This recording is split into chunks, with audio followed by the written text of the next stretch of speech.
My mother rolled her eyes when I walked into the courtroom wearing my discount rack suit, but the judge looked terrified. My name is Jada, and at 28 years old, my family thought I was nothing more than a broke data entry clerk who lived in a cramped apartment on the wrong side of Atlanta. When my grandfather Otis passed away and left me his entire $40 million estate, my parents Lawrence and Vivien lost their minds.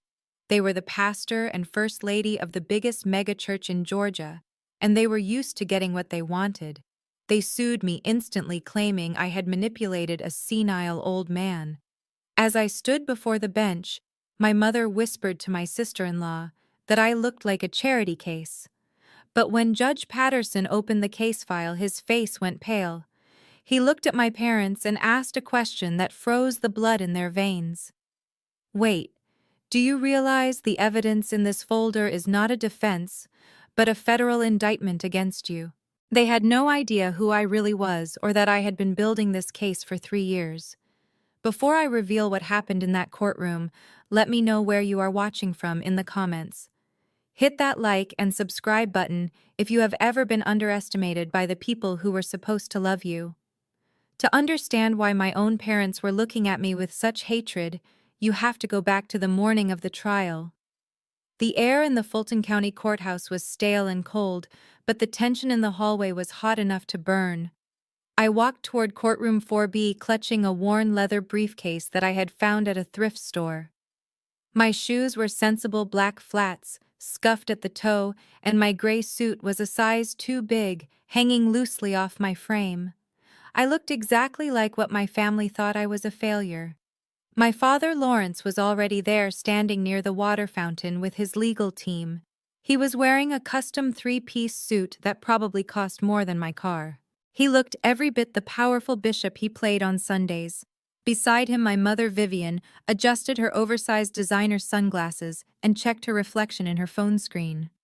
She was the picture of an Atlanta first lady, dripping in gold jewelry and wearing a hat that commanded attention. When they saw me approaching, Lawrence let out a loud scoff that echoed off the marble walls. He nudged my brother Tyson, who was busy typing on his phone. "Look who decided to show up," Lawrence said loud enough for the bailiffs to hear. "I am surprised her car made it all the way downtown without breaking down." Tyson laughed, a cruel, sharp sound. He was the golden child, the one who managed the family finances and drove a Porsche despite having no clear job description. He looked me up and down with pure disgust. "You are wasting everyone's time, Jada," he sneered. "Just sign the settlement papers and go back to your little data entry job. At least then you might get enough cash to buy clothes that fit." My sister-in-law, Ashley, stood next to him holding a latte. She was the only white woman in our immediate family, a former pageant queen who had married Tyson and instantly adopted the attitude of old money despite growing up in a trailer park. She took a sip of her coffee and gave me a pitying smile. "Bless your heart, Jada," she drawled. "You really think you can win against the best lawyers in the state? We are just trying to save you from embarrassing yourself." I did not say a word. I just gripped my briefcase tighter and walked past them into the courtroom. I took my seat at the defendant's table alone. My parents and their team of 5 lawyers took up the entire plaintiff's side, spreading out their expensive leather binders and laptops. When Judge Patterson entered the room, everyone rose. He was a stern man known for his no-nonsense attitude. He sat down and adjusted his glasses, picking up the case file. He read the cover sheet, then frowned. He flipped the page and his eyebrows shot up. He looked up at my parents' legal team, then over at me sitting alone. "Mr. Lawrence," the judge began, his voice shaking slightly. "You filed this suit claiming your daughter exercised undue influence over the deceased Mr. Otis. You are asking to overturn the will and seize the estate." "That is correct, Your Honor," my father's lead attorney said smoothly.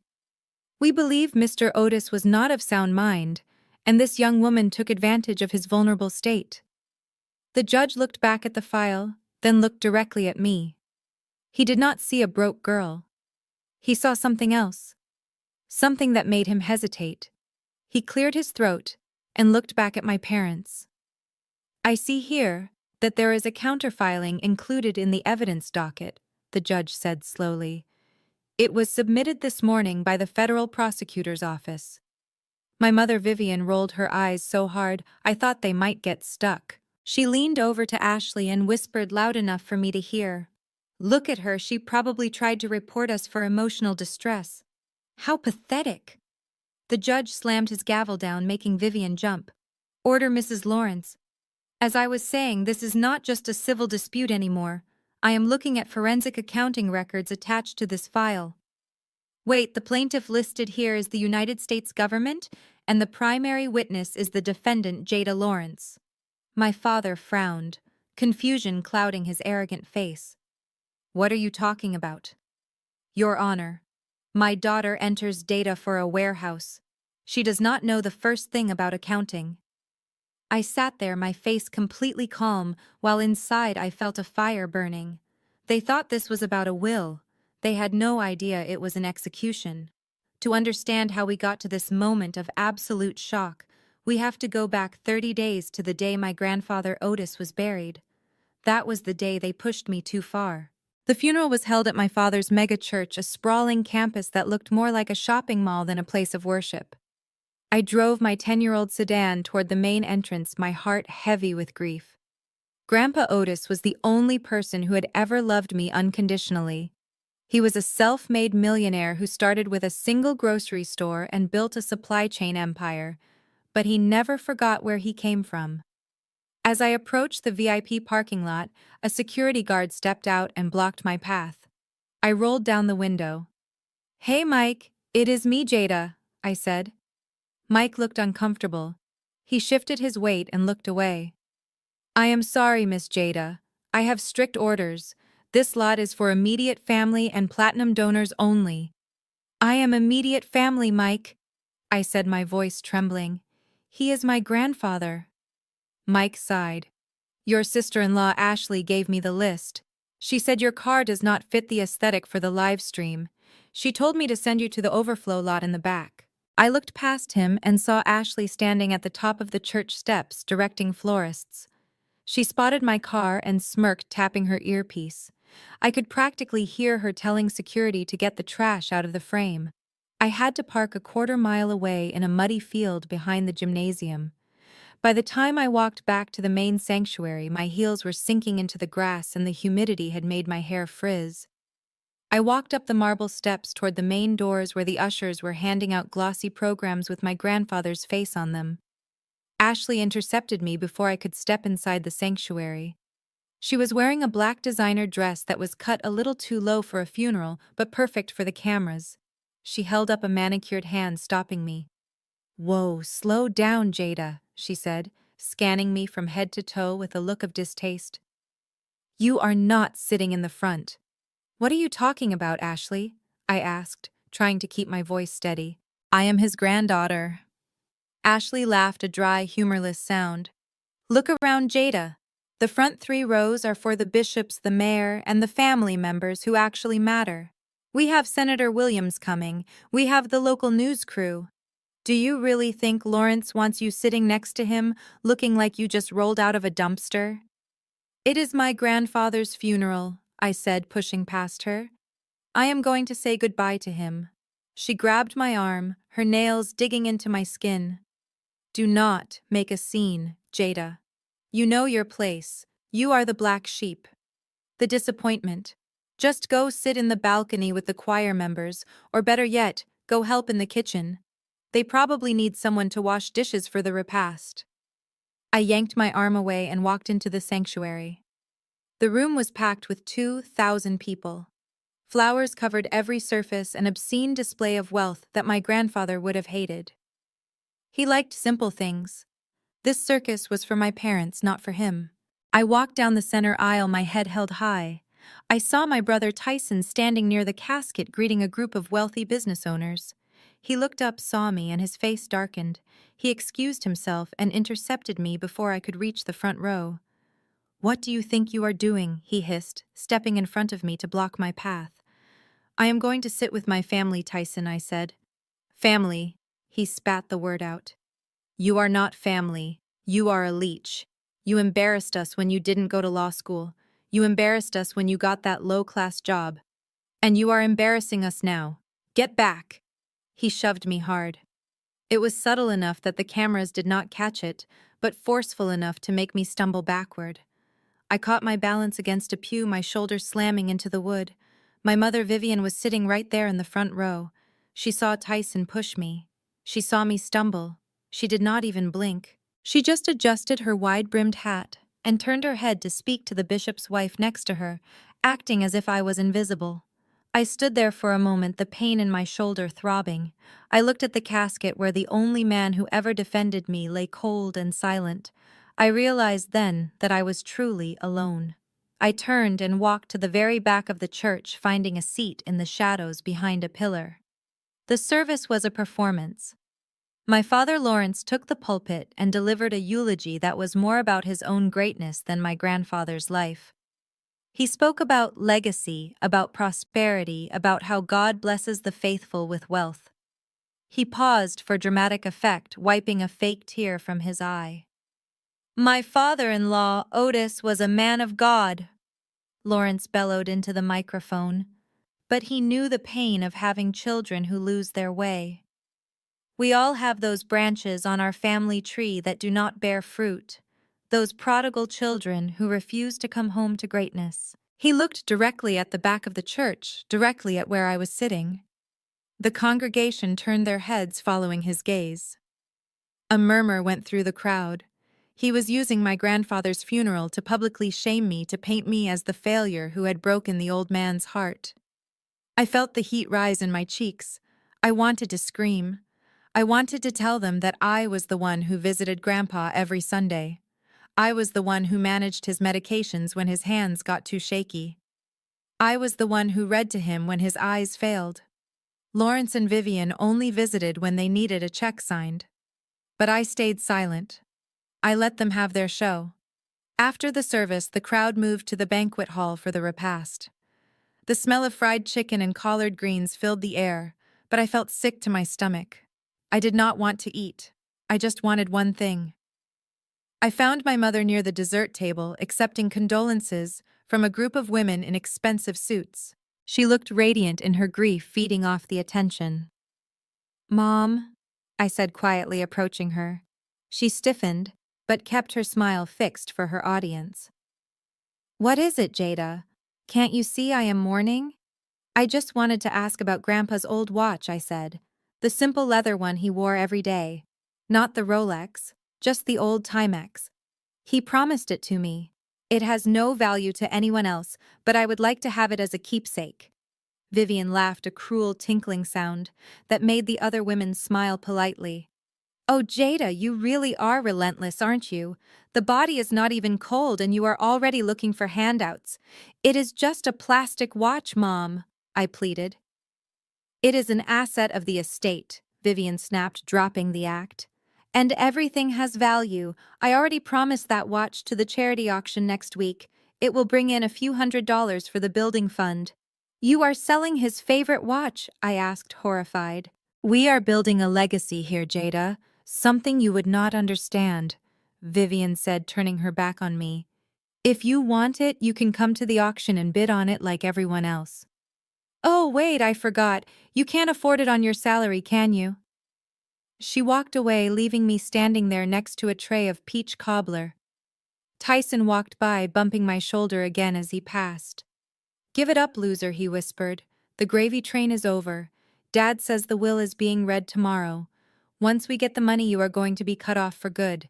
No more pity invites to Christmas. You are done." I watched them working the room, shaking hands, smiling, calculating. They looked so confident, so untouchable. They thought they had won. They thought I was just a broke, helpless girl who would fade into the background. They didn't know about the USB drive in my pocket. They didn't know that for the past 3 years, while they thought I was typing data into spreadsheets, I was actually working for the Department of Justice. They didn't know that Grandpa Otis had come to me 6 months ago, terrified and suspicious, and asked me to investigate his own son-in-law. I walked out of the banquet hall into the humid Atlanta afternoon. I pulled my old phone out of my pocket and dialed a number I knew by heart. Agent Miller, I said when the voice answered. Jada, is everything okay? His voice was clipped professional. I am leaving the funeral now, I said, my voice cold and steady. I am ready to proceed. They are reading the will tomorrow. Good, Miller said. We have the warrants ready. Do you want us to move now? No, I said, looking back at the church where my family was celebrating their future wealth. Wait for the reading. I want them to think they have won. I want to see the look on their faces when they realize they have lost everything. I hung up and got into my rusty sedan. I didn't cry. I was done crying. I drove away from the megachurch, leaving behind the parents who had ignored me, the brother who bullied me, and the sister-in-law who mocked me. The next morning, I arrived at the law office of Sterling and Vance for the reading of the will. It was located in a glass skyscraper in downtown Atlanta. My parents were already there, sitting in the plush leather chairs of the conference room. They looked annoyed that I had even shown up. Why is she here? Tyson asked the lawyer, a man named Mr. Sterling, who had been my grandfather's attorney for 40 years. Mr. Sterling looked over his spectacles at Tyson. She is a named beneficiary, Mr. Lawrence. She has a right to be here. My mother scoffed. Beneficiary, please. Dad probably left her his old car or some books. Let us get this over with. We have a realtor meeting us at 1 to look at vacation homes in the Hamptons. Mr. Sterling opened the thick envelope on his desk. He cleared his throat. I will skip the preamble and get straight to the distribution of assets as requested by the late Mr. Otis Williams. My father leaned forward, rubbing his hands together. To my daughter, Vivien, and her husband, Lawrence, Mr. Sterling read, I leave the sum of $1. The room went silent. You could hear a pin drop on the thick carpet. Excuse me, Lawrence said, his smile faltering. Did you say $1 million? I said $1, Mr. Sterling repeated calmly. To my grandson Tyson, I leave the sum of $1 and a recommendation to seek counseling for gambling addiction. Tyson jumped up, knocking his chair over. What the hell is this? This is a joke, right? To my granddaughter Jada. Mr. Sterling continued, his voice raising to be heard over Tyson's shouting. I leave the remainder of my estate, including the distribution company, all real estate holdings, liquid assets totaling $42 million, and my personal effects. My mother screamed. It was a primal sound of pure rage. She stood up and pointed a shaking finger at me. You witch! You did this! You manipulated him! You forced him to sign this! Ashley looked at me with wide, terrified eyes. $40 million, she whispered. This is fraud! Lawrence roared, slamming his fist on the table. My father was senile. He did not know what he was doing. We will sue. We will tie this up in court for years. You will never see a dime, Jada. I sat there calmly, flipping through the copy of the will Mr. Sterling had slid toward me. I picked up a pen and signed the acknowledgement page. You can try, Dad. I said, my voice quiet but cutting through the chaos. But I wouldn't recommend it. Why not? Tyson yelled, lunging across the table. Because you are a nobody, you are nothing. We have the best lawyers in the city, we will crush you. Because I said, standing up and looking them in the eye for the first time in years. Grandfather wasn't senile. He knew exactly what you were doing. He knew about the church funds, Dad. He knew about the gambling debts, Tyson. And he knew you were waiting for him to die. Lawrence went pale. What did you say? I walked to the door, pausing with my hand on the handle. I said, I will see you in court. But bring your criminal defense lawyers, not your estate lawyers. You are going to need them. That was the moment the war began. They thought they were fighting for money. They didn't realize they were fighting for their freedom.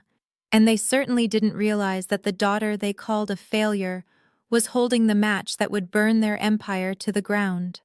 I pushed past the heavy oak doors into the sanctuary, hoping the air conditioning would cool the burning humiliation on my face, but it only made the shame feel sharper. The room was already filled with the hum of 1,000 whispers. My eyes immediately locked onto the front row where a velvet rope separated the gold tier donors from the rest of the congregation. That was where my family sat. That was where my grandfather lay in a mahogany casket draped in white roses. I took a deep breath and started walking down the center aisle, ignoring the stares of the church deacons, who knew exactly who I was, but refused to make eye contact.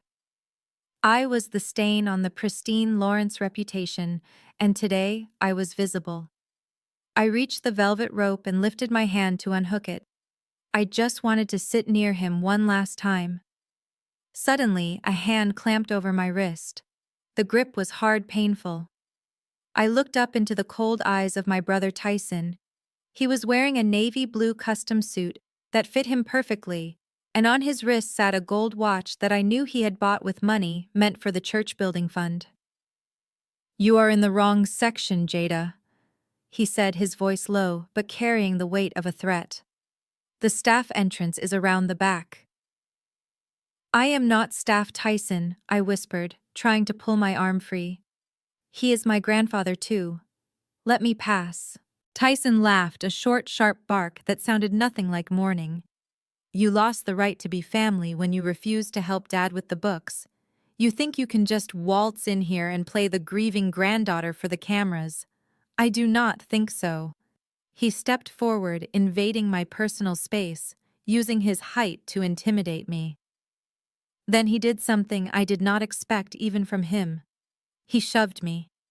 It was a quick, sharp check with his shoulder hidden from the main cameras by the angle of his body, but forceful enough to send me stumbling backward. I lost my footing on the plush carpet and fell hard, colliding with a server who was carrying a tray of crystal water glasses for the VIP guests. The sound of shattering glass echoed through the silent sanctuary like a gunshot. Ice water soaked the back of my cheap suit. A collective gasp went through the room. I scrambled to my feet, my face burning with absolute mortification.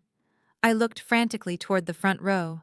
My mother, Vivien, was sitting right there, not 5 feet away. She had seen everything. She saw her son assault her daughter. She saw me fall. "Mom," I mouthed the word, pleading for just 1 ounce of maternal instinct. Vivien turned her head slowly.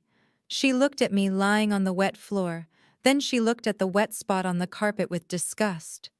She reached up with gloved hands and carefully adjusted the angle of her wide-brimmed black hat, ensuring it was perfectly tilted for the live stream cameras. Then she turned back to the bishop's wife next to her and continued her conversation as if I did not exist. Tyson stepped over the broken glass and leaned into my ear. His breath smelled of peppermint and expensive scotch. "You are nothing but a sewer rat, Jada," he hissed. "The old man is dead now. You have no one left to protect you. Get out of my sight before I have security drag you out." I stood there dripping wet, surrounded by broken glass and the judgmental stares of 2,000 people. I looked at Tyson, then at my mother's back. I did not cry. Tears were for people who had hope that things would get better. I had something else. I had a plan. I turned and walked toward the back of the church, leaving a trail of water on the expensive carpet, knowing that this was the last time they would ever humiliate me for free.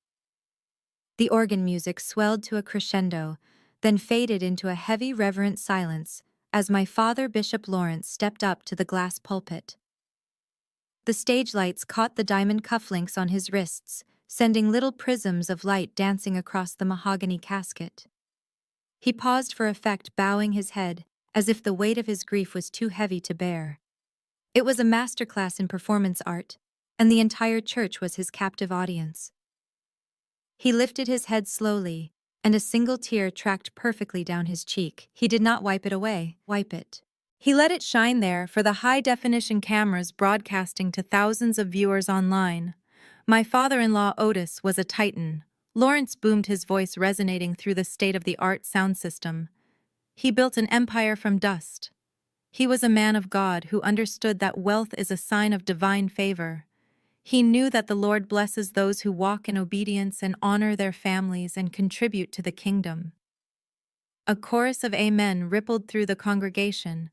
I sat in the very last row, hidden in the shadows of the balcony, my clothes still damp and clinging to my skin from the water glass incident. I shivered, but it was not from the cold air conditioning. It was from the pure, unadulterated rage boiling in my gut. Lawrence gripped the sides of the pulpit, his knuckles not white like mine, but manicured and smooth. But Otis also knew. Suffering, my father continued, his voice dropping to a theatrical whisper that forced everyone to lean forward. He knew the heartbreak of the prodigal child. He knew the pain of seeing his own blood turn away from the path of righteousness to wallow in mediocrity and rebellion. He did not say my name. He did not have to. His gaze lifted, looking over the heads of the weeping deacons directly toward the back of the sanctuary. It was a laser-focused stare that pinned me to the cheap fabric of the folding chair. "We all have them in our families," Lawrence roared, suddenly making the woman in front of me jump. "Those branches that bear no fruit. Those children who think they can demand an inheritance they did not earn. They come crawling back when the patriarch falls, looking for a payout, looking for gold. But I am here to tell you today that you cannot steal the blessing if you have not done the work." The congregation erupted in applause. People stood up, waving their hands in agreement. They were cheering for my exclusion. They were praising a man who was using a funeral to secure his bank account and destroy his daughter's reputation in one breath. I looked down at my hands. I had clenched my fists so hard that my fingernails had broken the skin of my palms. Tiny crescents of blood pooled there, dark and sharp against my skin. I did not feel the pain. All I felt was the burning clarity of hatred. "Otis told me before he passed," Lawrence said, softening his voice to a mournful croon. "He said, 'Lawrence, protect my legacy. Do not let the unworthy destroy what I built.' And I promised him I would." Liar. The words screamed in my head. "Grandpa Otis had spent his last months terrified of you. He told me you were a viper. He told me you stopped buying his heart medication because you wanted the insurance money sooner." I took a deep breath, inhaling the scent of expensive lilies and hypocrisy. Let him talk. Let him preach his lies and perform his grief. He thought he was burying my grandfather and burying me along with him. He had no idea that he was actually digging his own grave with every word that fell from his lying lips. I unclenched my hands and wiped the small drops of blood onto my wet skirt. I would not cry. Not for him. Not today. The service ended, and the VIP crowd migrated to the banquet hall for the repast. It was a lavish affair, with waiters circling with trays of hors d'oeuvres that cost more than my monthly rent. I stood on the periphery, watching my parents hold court at the head table. They accepted condolences like monarchs accepting tribute. My father Lawrence was laughing a little too loudly at a joke made by the mayor, while my mother Vivien dabbed delicately at her dry eyes with a lace handkerchief. I took a deep breath and navigated through the sea of expensive suits and perfume. I needed to ask them one thing. Just one. I approached the table and waited for a break in their performance. When the mayor finally walked away, my father's smile dropped instantly. He looked at me with a mixture of boredom and irritation. "What do you want, Jada?" he asked, taking a sip of his sparkling water. "We are busy entertaining guests who actually matter." I ignored the jab. "I just wanted to ask about Grandpa's watch," I said, my voice quiet. "Not the gold Rolex. Just the old leather Timex he wore when he was gardening. He promised it to me years ago. He said it was the watch he wore when he opened his first store. I would like to have it. Just as a keepsake." My mother Vivien stopped picking at her salmon and looked up at me. Her eyes were cold, devoid of any grief. She let out a short, sharp laugh that sounded like glass breaking. "Oh, honey, you really are pathetic, aren't you?" she said, loud enough for the table next to us to hear. "The body isn't even in the ground yet, and here you are begging for scraps." "It is not a scrap, Mom," I said, fighting to keep my composure. "It has no monetary value. It is just sentimental." "Everything has value," Jada Vivien snapped, dropping the grieving widow act completely. "And that watch is already gone. I added it to the lot for the charity auction next week. It fits the narrative of the humble beginnings. It will bring in a nice tax write-off for the building fund. You are selling his favorite watch, I asked, feeling a sick knot form in my stomach. The watch he wore when he taught me how to fish. The watch that ticked against my ear when he hugged me. We are building a legacy here, Vivien said, waving her hand dismissively. Something you know nothing about. If you want that dirty old thing so badly, you are welcome to come to the gala and bid on it like everyone else. She paused, a cruel smile spreading across her face as she looked me up and down, taking in my thrift store suit. Oh, wait, I forgot, she said, her voice dripping with venom. You can't afford a ticket to the gala, let alone bid on an item. What does a data entry clerk make these days? $12 an hour. You probably couldn't even afford the battery for that watch. Lawrence chuckled, shaking his head. You should have thought about that before you chose a life of mediocrity, Jada. Now get out of here. You are depressing the donors. I looked at them sitting there in their finery, eating food paid for by the man they had despised. They had stripped him of his dignity in life, and now they were selling off his memories for a tax break. I realized then that there was no bottom to their greed. There was no line they wouldn't cross. I did not beg. I did not cry. I simply nodded slowly, as if accepting my defeat. Enjoy your meal, I said, my voice flat.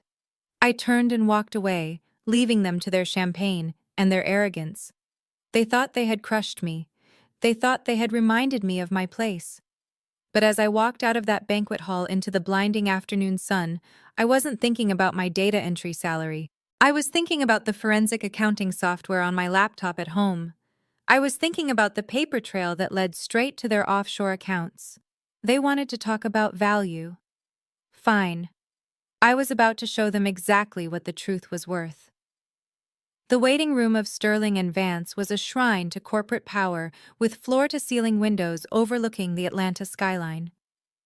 My parents, Lawrence and Vivien, were already seated on the plush, burgundy leather sofas, looking less like grieving children and more like lottery winners waiting to cash their ticket. Lawrence was leaning back with his legs crossed at the ankle, showing off his Italian loafers. He was speaking loudly to anyone within earshot about the 70-foot yacht he planned to dock at Lake Lanier. He was going to call it the Vessel of Grace, as if painting a Bible verse on the hull made it a holy expense. Vivien was flipping through a luxury real estate magazine circling properties in Buckhead with a gold pen. She pointed to a sprawling estate with a 10-car garage. This one has a guest house for the staff, she said to Tyson. We will need live-in help once we move. I cannot be expected to manage 12,000 square feet by myself. Tyson was pacing the room, vibrating with a nervous energy that only I understood. He was not grieving. He was calculating how fast he could liquidate assets to pay off the sharks who were circling him. He was looking at his phone, scrolling through listings for Lamborghinis, his eyes wide with greed. I sat in a stiff wooden chair in the far corner, clutching my worn purse. I was the ghost at their banquet. For 20 minutes they acted as if I was part of the furniture. They discussed renovations, vacations, and investments without once acknowledging the daughter sitting 10 feet away. Then Ashley looked up from her phone. She adjusted her diamond earrings, fake diamonds bought with Tyson's credit card debt, and narrowed her eyes at me. She stood up and walked over her heels, clicking on the hardwood floor. She stopped right in front of me, blocking my view of the window. Are you lost? Jada? She asked, her voice loud and mocking. I looked up at her calmly. I am here for the reading, Ashley. She laughed, covering her mouth with a manicured hand. The reading? Oh, honey, that is adorable. Do you really think Otis left you anything? He probably left you a Bible so you could pray for a better job. Lawrence chuckled from the sofa. Let her stay, Ashley. She can validate parking for us when we leave. Ashley smirked, leaning down so her face was inches from mine. Seriously though, why are you actually here? Did you run out of grocery money? The welfare office is 3 blocks down on Peach Street. This is a law office for people with assets. You are cluttering up the room. I looked at her, at the cheap extensions in her hair and the desperation hiding behind her cruelty. She thought she was marrying into a dynasty. She thought she was secure. "I am just here to listen," I said, my voice steady. "Well, try to listen quietly," Ashley snapped, straightening up. "And do not ask us for a loan when we walk out of here with the check. We are not a charity." She turned back to Tyson, laughing as she sat down. I watched them high-fiving and planning their future. They were so busy dividing the spoils of war that they did not realize the war had not even started. And they certainly did not realize that the girl in the corner was not a spectator. I was the general. Mr. Sterling adjusted his wire-rimmed glasses and looked down at the document with a gravity that made the air in the room turn heavy. He did not look at my parents. He did not look at Tyson or Ashley. He looked straight at the mahogany table as if he were reading a death sentence, which in a way he was. "I will now read the final disposition of the primary estate," Mr. Sterling announced, his voice steady and devoid of emotion. Lawrence leaned forward, his leather chair creaking under the weight of his anticipation. He winked at Vivien, who was already mentally decorating the new yacht. "Regarding my daughter, Vivien, and my son-in-law, Lawrence," the will read, "it is my specific instruction that they receive absolutely zero portion of my financial estate. They have received their inheritance in the form of the salary I paid them for 20 years for jobs they barely performed." The smile slid off Lauren's face like wet paint. Vivien froze, her hand halfway to her pearl necklace. The silence that followed was absolute. It was a vacuum that sucked the oxygen right out of the room. You could hear the hum of the air conditioning and the frantic beating of Tyson's heart. "Excuse me," Lawrence said, his voice trembling with a mix of confusion and rising anger. "Did you say zero?" Mr. Sterling ignored him and continued reading.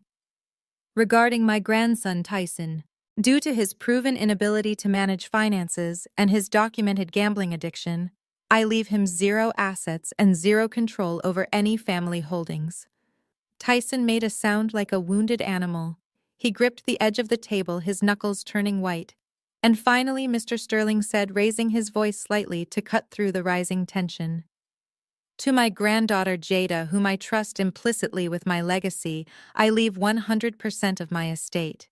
This includes the $40 million in liquid assets, the Williams Supply Chain Corporation, and all real estate holdings, including the Buckhead estate and the commercial properties in downtown Atlanta." For 3 seconds, nobody moved. It was as if the world had stopped spinning.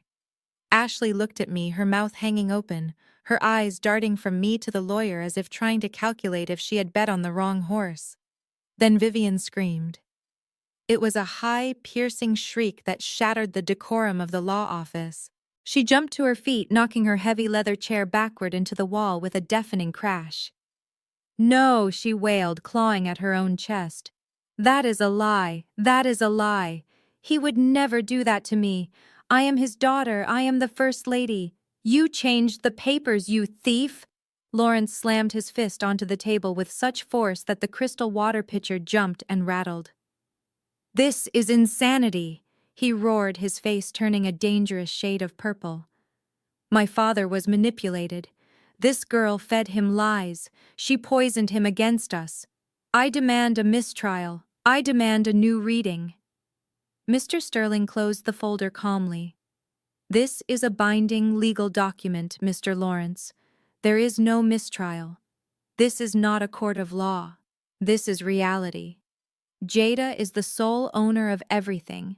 The house you live in, the car you drove here in, the building your church operates out of. It all belongs to her now." Tyson looked at me with wild, desperate eyes. "You cannot do this." "Jada," he stammered, "I have debts, serious debts. They will kill me. You have to share. We are family." I looked at them. I looked at the parents who abandoned me and the brother who bullied me. I looked at the panic destroying their faces. I picked up the pen Mr. Sterling offered me. My hand did not shake. I signed my name on the line, accepting the inheritance. "You should have thought about family before you pushed me down in the church, Tyson," I said softly. Vivien lunged across the table, her manicured nails aiming for my face, but Lawrence held her back, not to protect me, but because he was already calculating his next move. The room was chaos, but in the center of the storm, I sat perfectly still. They had wanted a reaction. They had wanted drama.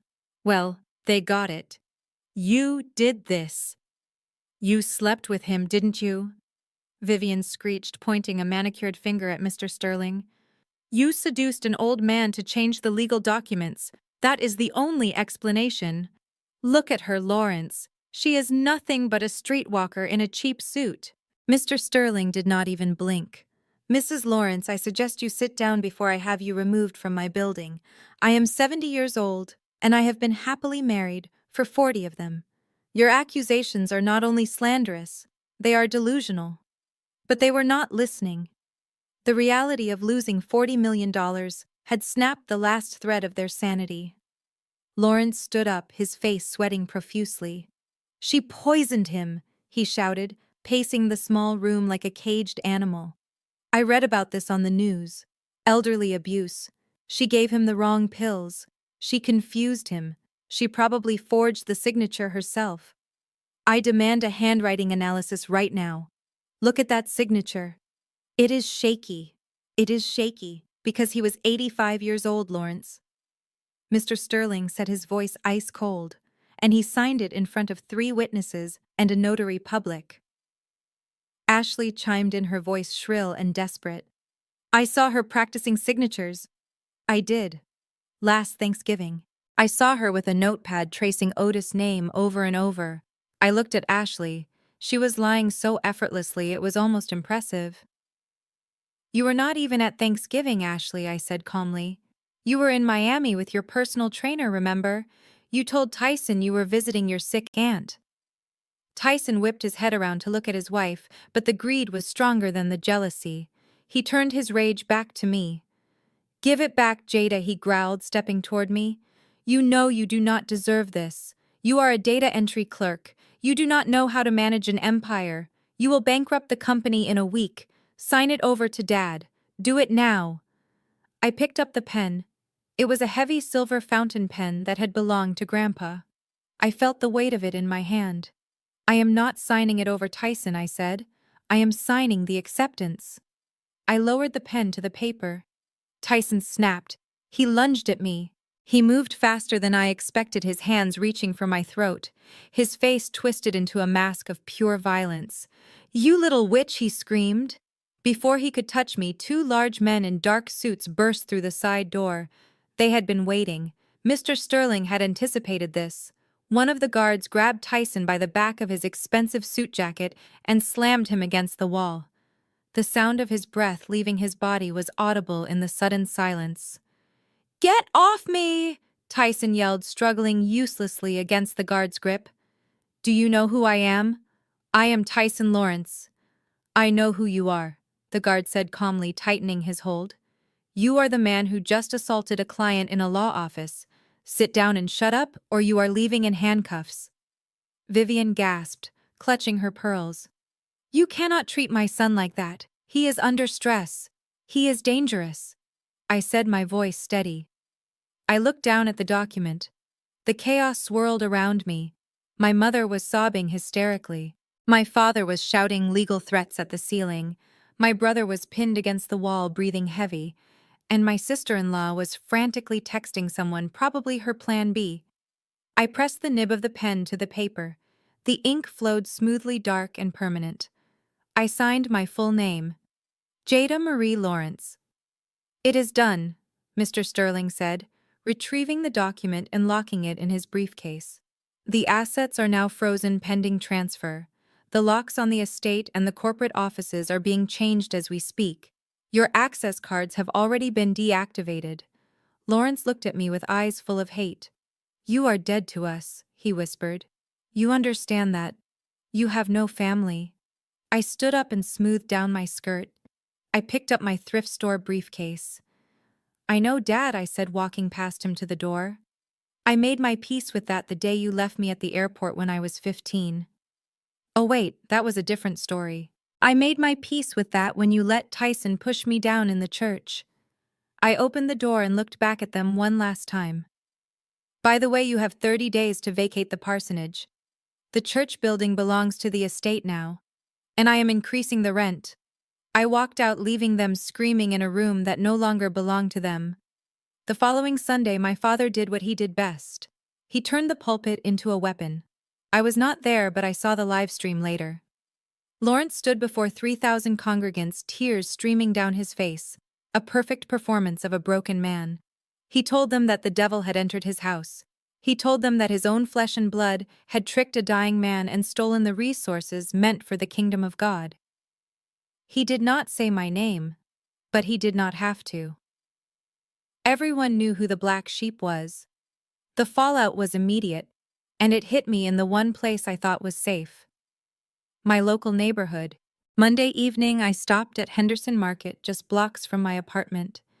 Mr. Henderson had known me since I was 10. He used to slip me free candy bars when my mother forgot to pack my lunch, or when Tyson stole my allowance. I walked in heading for the produce section, just wanting to buy some apples and go home to my empty, quiet apartment. The bell above the door chimed, but instead of the usual warm greeting, there was only a heavy, suffocating silence. Mr. Henderson was behind the counter, wiping it down with a rag. He looked up, saw me, and his face hardened into a mask of stone. He walked out from behind the counter and stood in the aisle, blocking my path to the vegetables. I stopped, confused. "Hey, Mr. Henderson, I just need to grab a few things for dinner." He did not move. "We are closed," he said. I looked at the clock on the wall. It was only 6:30. "You are open until 9, I said, trying to keep my voice light, thinking maybe he was joking. He crossed his arms over his chest, his eyes cold. "We are closed to you, Jada." I felt a cold chill run down my spine.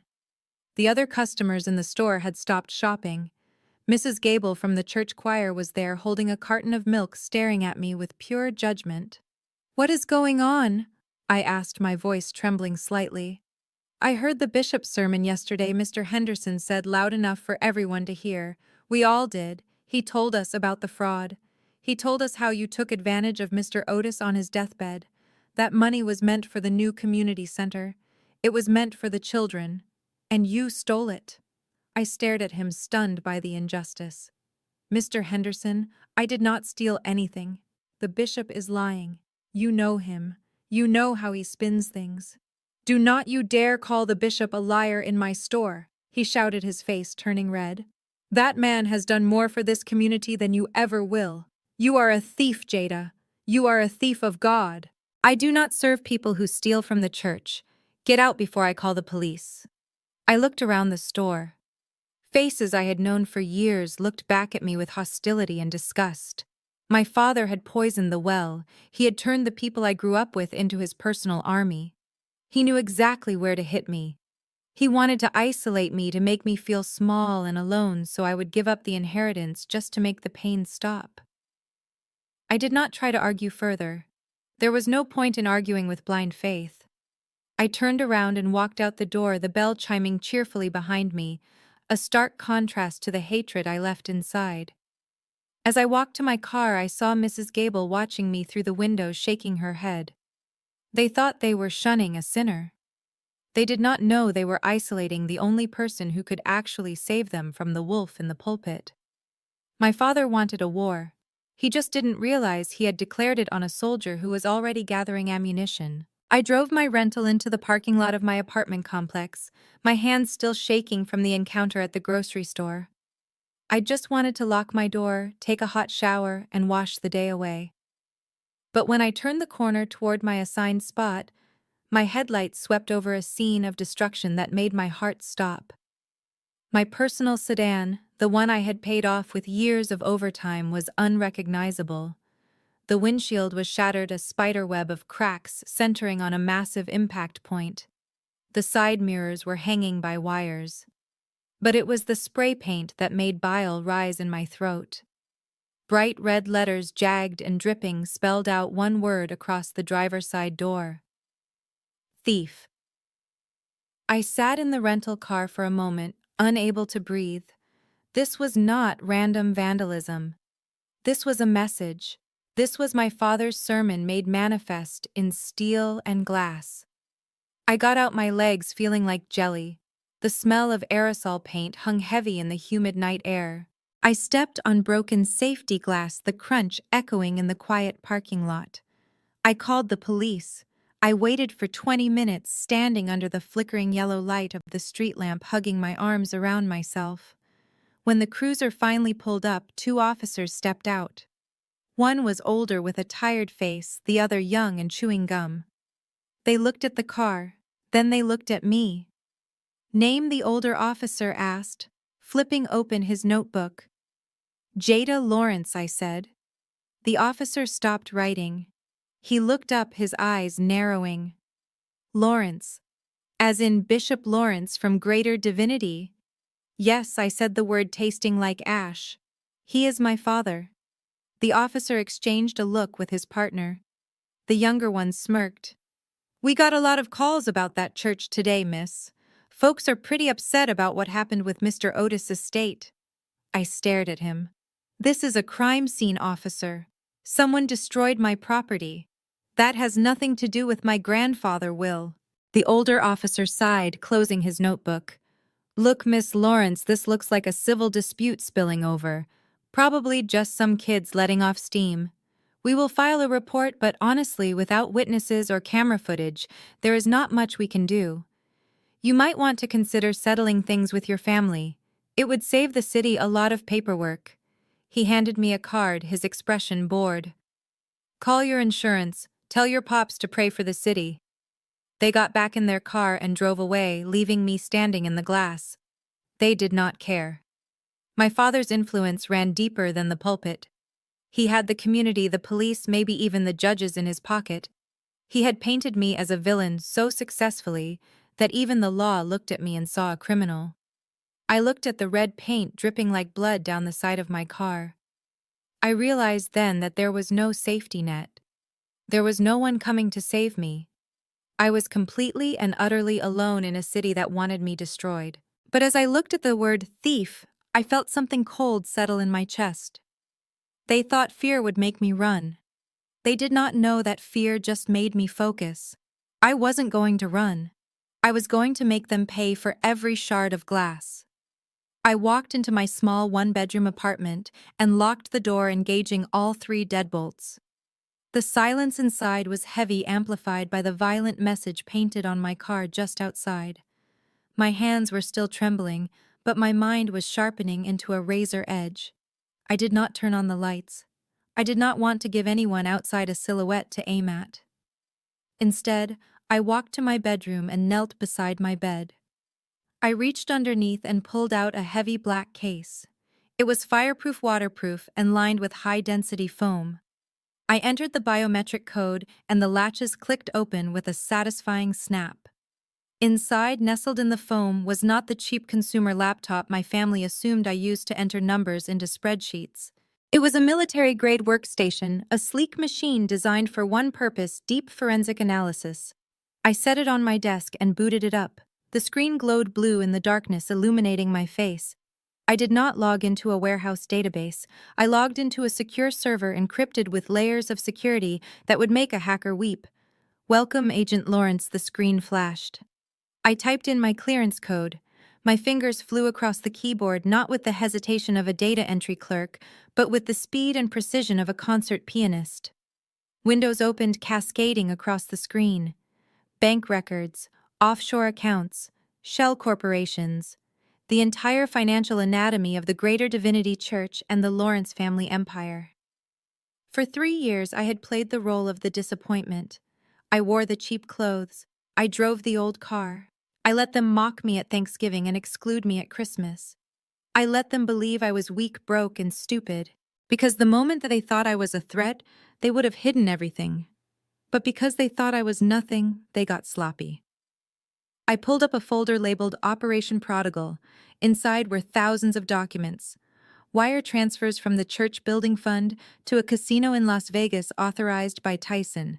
Monthly payments from the charity account to a luxury car dealership signed by Lawrence. And most damning of all, a series of emails between my mother Vivien and a pharmacist regarding prescriptions for heart medication prescriptions that were never filled. I watched the data stream down the screen, a river of greed and corruption. They thought they had destroyed me tonight. They thought slashing my tires and spray painting my car would break me. They didn't realize that they had just given me the final motivation I needed to press execute. I picked up my phone, the screen cracked from when Tyson shoved me. I dialed a number that wasn't in my contacts list. "It is done," I said when the line connected. "They have escalated. I am ready to move to phase 2. "Understood," the voice on the other end said. "The assets are already being tracked. Do you want to bring them in now?" "Not yet," I said, staring at the picture of my grandfather on my desk.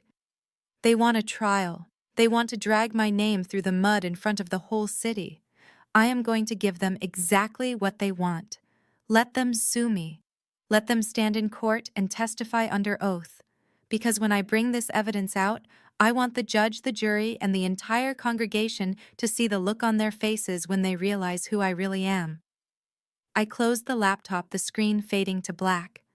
I sat in the dark listening to the sirens in the distance. I wasn't afraid anymore. I was the hunter now, and the wolves were about to find out that the sheep they had been tormenting was actually a lion in disguise. I picked up the heavy encrypted satellite phone from my desk and dialed a number that did not exist in any public directory. It connected to a corner office in the Hoover Building in Washington, D.C. It rang exactly once before a gruff voice answered. "Agent Lawrence, report." It was Director Holloway, the head of the Economic Crimes Division at the Bureau. He was a man who ate senators for breakfast, and he was the only person in the world who knew exactly what I was capable of. "Sir, I am initiating my personal leave, effective immediately," I said, my voice dropping an octave into the cool, professional tone I used when I was interrogating suspects. There was a heavy pause on the line. "Jada, we have the cartel RICO case in Chicago starting next week. I need my lead forensic accountant. You are the only one who can untangle those shell companies." "The cartel can wait, sir," I said, staring at the wall of monitors humming in front of me. "I have a domestic situation that requires immediate sanitation. I need to clean up some trash in my own backyard before it rots the whole neighborhood." Holloway sighed, the sound of a man who knew better than to argue with me when I sounded like this. "Is this about the grandfather?" "The supply chain magnate. It is about the vultures picking at his bones," I replied. "I will send you the preliminary files once I am done. You might want to ready a federal indictment team for the Atlanta district." "Don't make a mess," Jada Holloway warned, but I could hear the grim satisfaction in his voice. "Bring them down clean." "Understood." I ended the call and set the phone down. For 3 years, my family had looked at me with pity and disgust. They mocked my cheap suits and my old car. They thought I was a data entry clerk scraping by on minimum wage. They had no idea that my government salary was triple what my father made in a good year, or that I had personally seized assets from warlords and corrupt politicians across 3 continents. They thought I was a mouse, but they had just locked themselves in a cage with a viper. I turned back to my workstation, now that I was the legal owner of Williams Supply Chain Corporation. I did not need to hack anything. I owned the servers. I owned the data. And most importantly, I owned the vendor contracts. I typed in my administrative credentials. "Access granted" flashed across the screen in green letters. I navigated immediately to the client list. There it was at the very top, the Greater Divinity Church. My grandfather's company was the exclusive supplier for my father's church, providing everything from food for the food bank to construction materials for their endless building projects. I opened the transaction history for the last 5 years. It was a bloodbath. I saw invoices for communion supplies that cost $40,000 a month. I saw purchase orders for audio equipment that was shipped to a residential address in Buckhead, not the church. I saw payments for consulting fees to a company called T-Bone Enterprises. I clicked on T-Bone Enterprises. The registered agent was Tyson Lawrence. My brother was billing the church $50,000 a month for consulting services that consisted of him gambling away the money in Vegas. I leaned back in my chair, a cold smile spreading across my face. They had sued me for fraud. They had accused me of manipulating an old man. But right here in black and white was evidence of embezzlement, money laundering, and wire fraud. They had built their entire lifestyle on stealing from my grandfather and the congregation. I opened a new case file on my secure drive. I named it the Lawrence Family Takedown. My fingers hovered over the keyboard. I wasn't just a granddaughter grieving her loss anymore. I was the lead forensic accountant for the United States government, and I was about to audit my family into a prison cell. Let them play their games in civil court. I was preparing for federal court. I dove deeper into the financial abyss that was T-Bone Enterprises. The shell company was a masterclass in stupidity, masquerading as business. My brother Tyson thought he was clever moving money through 3 different offshore accounts before routing it back to a domestic LLC. He didn't realize that I could trace a digital dollar faster than he could spend it. I followed the money trail. It started with the church funds disguised as consulting fees for youth outreach programs. From there, it went to a bank in the Cayman Islands, then bounced to a holding company in Delaware, and finally landed in an account associated with a man named Marcus the Hammer Johnson. I ran a quick background check on Marcus. He wasn't a consultant. He was a loan shark with a rap sheet longer than my arm and a reputation for breaking kneecaps when payments were late. The ledger was terrifying. Tyson had borrowed $500,000 initially, probably to cover a bad run at the tables. But the interest was compounding daily at a rate that was illegal in 49 states. He had been paying the minimum interest for 2 years, but the principal had ballooned. He now owed the Hammer $2 million, and he had missed his last 3 payments. That explained the desperation. That explained why he was so eager to get his hands on Grandpa's estate. He wasn't just greedy. He was terrified. He was a dead man walking unless he came up with a massive lump sum of cash. I switched windows on my monitor, accessing the security feed from the Buckhead estate. My grandfather had been paranoid in his final years, convinced that someone was stealing from him. He had installed hidden cameras in every room, even the ones my parents thought were private. He had given me access codes 6 months ago, telling me to watch the house when he was gone. I rewound the footage to yesterday afternoon, just hours after the disastrous meeting at the law office. The camera in the master bedroom flickered to life. The room was opulent, filled with silk drapes and antique furniture. My mother kept her jewelry in a hidden wall safe behind a painting of Jesus. The door creaked open. Tyson slipped inside. He looked like a wreck. His shirt was untucked, his hair disheveled, and he was sweating profusely, even though the AC was blasting. He went straight to the painting and swung it open. He typed in the code. I watched incredulous as the safe door clicked open. My mother had given her golden child the combination. Of course she had. Tyson reached inside and pulled out a velvet box. He opened it, revealing a diamond necklace that had been a gift from the congregation for my mother's 50th birthday. It was worth at least $50,000. He stuffed it into his pocket. Then he grabbed a pair of sapphire earrings and a platinum watch. He was shaking so badly he almost dropped the watch. He closed the safe, swung the painting back, and hurried out of the room, looking over his shoulder like a common thief. I sat back in my chair, a cold fury rising in my chest. He was stealing from his own mother to pay off a gangster, and he was willing to assault me in a law office to get more. He wasn't just a gambler. He was a parasite willing to consume anything and anyone to survive. I saved the video clip to my secure drive.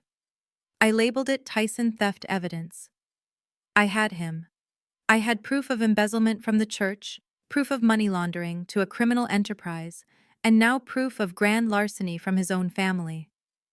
My phone buzzed. It was a text from an unknown number. Just a picture. It was a photo of my apartment building taken from the street. The message underneath read, "Nice place, would be a shame if it burned down." Tyson. Or maybe the Hammer sending a warning through Tyson. I didn't reply.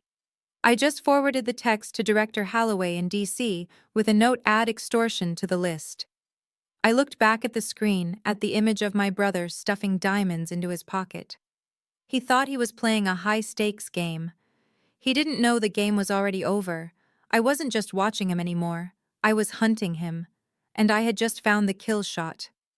With Tyson's file secured, I turned my attention to the head of the snake. My father, Bishop Lawrence.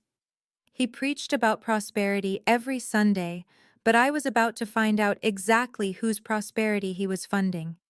Since I now owned Williams Supply Chain Corporation, I had legal access to every invoice ever sent to Greater Divinity Church. I didn't need to hack into the church's servers. I just needed to look at the vendor portal from my side. I pulled up the accounts receivable for the last fiscal year. The numbers were staggering. The church was paying a 300% markup on basic supplies. Rice, beans, canned goods for the food bank. They were being billed at premium rates. But here was the catch. The excess payments weren't staying in the company accounts. They were being immediately refunded to a consulting firm listed as Shepherd's Staff, LLC. I ran a search on Shepherd's Staff. The registered agent was a lawyer I recognized from my father's golf club, but the bank account linked to it. That was where it got interesting. I used my federal clearance to peek at the transaction history. It was a direct pipeline to a cryptocurrency exchange based in Malta. My father, the man who called Bitcoin the devil's currency in his sermon last year, had transferred $4 million of church funds into a volatile crypto wallet. And the balance, it was gone. He had bought at the peak and sold at the bottom. He had gambled the congregation's tithes on digital coins and lost everything. But the financial bleeding didn't stop at bad investments. I found a recurring monthly payment of $5,000 labeled housing allowance. It wasn't going to the parsonage where my mother lived. It was going to a luxury condo complex in Midtown. I pulled the lease agreement. The occupant was listed as Destiny White, a 22-year-old choir director who had joined the church 6 months ago. I felt bile rise in my throat. My mother Vivien was walking around wearing hats worth a mortgage payment, thinking she was the queen of Atlanta, while her husband was buying condos for a woman younger than me with money stolen from widows and pensioners. This wasn't just embezzlement. This was a betrayal on a biblical scale. I sat back in my chair, the glow of the monitor illuminating the tears of rage in my eyes. This explained everything. This explained why Lawrence was so desperate for Grandpa's $40 million. He wasn't just greedy, he was insolvent. He was trying to plug a $4 million hole before the annual audit revealed that the church coffers were empty. He needed my inheritance to cover his crimes and keep his mistress in luxury. He was willing to destroy his own daughter to save his skin. Well, Bishop Lawrence's judgment day just arrived early. I shifted my focus to the final member of the unholy trinity, my sister-in-law Ashley. She walked around Atlanta acting like she was the heir to a sweet tea fortune. She told everyone her family was old money from Savannah and that she only married Tyson because she saw potential in him. She turned her nose up at the church mothers and treated the staff like they were invisible. But numbers do not lie, and neither do background checks. I pulled up her file on my secure server. The truth was less Southern Belle and more reality TV nightmare. Her real name was Ashley Ann Puckett, and she was not from a historic district in Savannah. She was from a trailer park in rural Alabama. Her father was not an oil tycoon. He was currently serving 10 years for selling stolen catalytic converters. She had reinvented herself with a bottle of blonde dye and a fake accent she probably learned from watching movies. But her past was not the crime.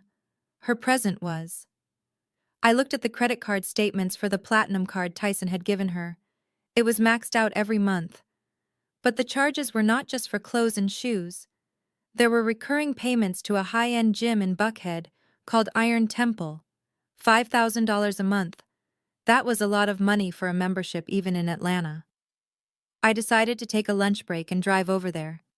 I parked my rental across the street and waited. 20 minutes later, Ashley's white Range Rover pulled up. She hopped out wearing workout clothes that cost more than my first car. She did not look like she was there to sweat. She looked like she was there to be seen. She walked in, and I watched through the glass front of the gym. A man walked up to her. He was huge, pure muscle, with a tight t-shirt and a smile that looked expensive. He did not greet her with a handshake or a professional nod. He grabbed her by the waist and pulled her into a corner near the smoothie bar. They kissed. It was not a friendly peck. It was the kind of kiss that wrecked homes. I zoomed in with my long-range camera lens. She laughed at something he said and reached into her designer bag. She pulled out the black Amex card. Tyson's card. The card that was currently being paid off with stolen church funds. She handed it to the trainer, and he slipped it into his pocket with a smirk. She was not just cheating on my brother. She was funding her boyfriend's lifestyle with my family's stolen money. It was almost poetic justice. Tyson was stealing from his mother to pay a loan shark, and his wife was stealing from him to pay a gigolo. They were a perfect circle of parasites feeding off each other. I snapped a few high-resolution photos of the kiss and the card handoff. I uploaded them to the cloud immediately. Ashley had called me trash at the funeral. She had mocked my clothes and my job. She had blocked me from sitting with my family. She did not know that I was the only thing standing between her and a return trip to Alabama. And I had just printed her eviction notice. I saved the file and named it Ashley Puckett Affair. I drove away, leaving her to her workout. She thought she was living the dream, but she was about to wake up in a nightmare. A sharp knock on my door interrupted my work later that evening. I checked the peephole and saw a distorted fisheye view of blonde extensions and a scowl. It was Ashley. She was standing in the hallway of my rundown apartment complex, holding her nose as if the smell of working-class struggle might infect her. I opened the door, and she pushed past me before I could even speak. She walked into my small living room and looked around with exaggerated pity, running a finger over my IKEA coffee table and checking it for dust. "Wow." "Jada," she said, turning to face me with a sneer. "I knew you were struggling, but this is just sad. No wonder you are so desperate for that money." "Get to the point, Ashley," I said, leaning against the doorframe and crossing my arms. "I doubt you came here to give me interior design tips." Ashley sighed and sat down on the edge of my sofa, as if she were doing it a huge favor. "Look, I am here to help you. Tyson and your parents are ready to go nuclear. They have lawyers who will tie you up in court until you are 80. You will never see a dime of that 40 million. But I can make it stop." I raised an eyebrow, waiting for the pitch. "I can convince Tyson to settle," she said, leaning forward conspiratorially. "If you agree to give him $5 million right now, I will make sure they drop the lawsuit." Think about it, Jada. $5 million is more money than you could ever spend in this dump. You do not know how to be rich. You do not know the rules or the lifestyle. You would just embarrass yourself. Let us handle the burden of the estate, and you can take your little payout and disappear." I looked at her. She really believed she was the queen of the chessboard. She thought she was negotiating with a peasant who should be grateful for scraps. "You are right, Ashley," I said, walking over to the table where my laptop sat. "I do not know how to spend money like you do. For example, I would never pay $5,000 a month for a gym membership." Ashley froze. "What are you talking about?" I picked up a piece of paper from the printer tray. It was a high-resolution, glossy print of the photo I had taken earlier that day. I slid it across the table toward her.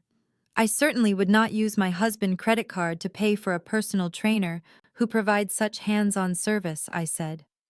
Ashley looked down. The color drained from her face so fast she looked like a ghost. Her mouth opened, but no sound came out. She stared at the image of herself kissing the muscle-bound trainer, the black Amex card clearly visible in her hand. Her hands began to shake violently. "Where did you get this?" she whispered, her voice trembling. "It does not matter where I got it," I said, my voice dropping to a dangerous whisper. "What matters is who gets it next. Tyson is under a lot of pressure right now, Ashley. He owes $2 million to dangerous men. He is stealing from his own mother to pay the interest. If he finds out that his wife is taking that stolen money and spending it on a boyfriend, well, I do not think he will be very forgiving, do you?" Ashley looked up at me, terror replacing the arrogance in her eyes. "Please, Jada. He will kill me. If he cuts me off, I have nothing. My family has nothing. I cannot go back to Alabama." "I know," I said coldly. "I know about the trailer park. I know about your father in prison. I know your whole life is a house of cards and I am the wind." She began to cry, ugly black mascara tears running down her perfectly contoured cheeks. "What do you want?" "I want you to shut your mouth," I said, pointing to the door. "I want you to stop plotting against me. And the next time you feel like insulting me or my house or my life, I want you to remember this photo. I want you to remember that I own you. Now get out of my apartment. You are cluttering up the room." She grabbed her purse and ran out the door without looking back, stumbling in her expensive heels. She had come here to negotiate a surrender, but she left knowing she was a hostage. I locked the door and put the photo back in the folder. 1 down, 3 to go. The red digital clock on my desk read 2:14 in the morning when the silence of my apartment was shattered, not by a knock, but by the sound of splintering wood. The front door frame gave way with a sickening crack as a heavy boot kicked it open. I did not scream. I did not scramble for a phone. I simply spun my chair around to face the intruder. It was Tyson. But it was not the arrogant brother who had mocked me at the funeral. This was a man unraveling at the seams. His designer shirt was stained with sweat and his eyes were wild, darting around the room like a trapped animal. In his right hand, shaking violently, was a snub-nosed revolver. It looked heavy and foreign in his manicured hand, the kind of weapon bought in a back alley from a desperate man. "You think you are so smart," he screamed, kicking a chair out of his way. "You think you can just take it all. It is mine, Jada. It is my money. I need it. I need it now." He raised the gun, pointing it at my chest. I could see the terror behind the rage. The loan sharks were closing in. He was not here to negotiate. He was here because he had run out of time and options. "Sign the transfer," he yelled, throwing a crumpled piece of paper onto the floor.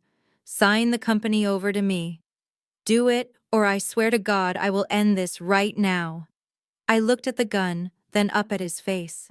I felt a strange sense of detachment. I had stared down cartel bosses in interrogation rooms. I had frozen assets of warlords while they threatened to hunt me down. My brother with a pawnshop pistol did not scare me. He disappointed me. I reached under the desk and pressed a small recessed button. Instantly, the apartment changed. Heavy steel shutters slammed down over the windows with a mechanical clang. A red emergency light began to pulse slowly in the corner. The air pressure in the room shifted as the ventilation system locked down. It was a safe room protocol standard issue for high-risk federal agents living in unsecured locations. Tyson spun around, looking at the windows, then back at me, confusion warring with his panic. "What did you do?" I pressed the intercom button on my desk, my voice amplified by the hidden speakers filling the room with a calm authority. "The silent alarm was triggered the moment you kicked the door, Tyson. The local precinct has a priority response code for this address." I checked my watch and looked back at him. "They are 2 minutes away. I can hear the sirens starting now." "Can you?" Tyson froze. In the distance, faint but growing louder, was the wail of emergency vehicles. "You have a choice, brother," I said, my voice ice cold. "You can stand there and try to shoot me, but this desk is lined with Kevlar. You will miss.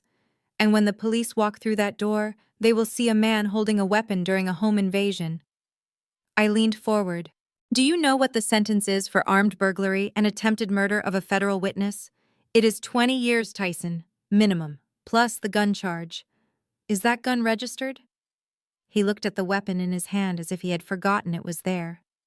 He was sweating profusely now, the reality of his situation crashing through his drug-induced haze. "If you leave now," I continued, "you might make it to your car before they turn the corner.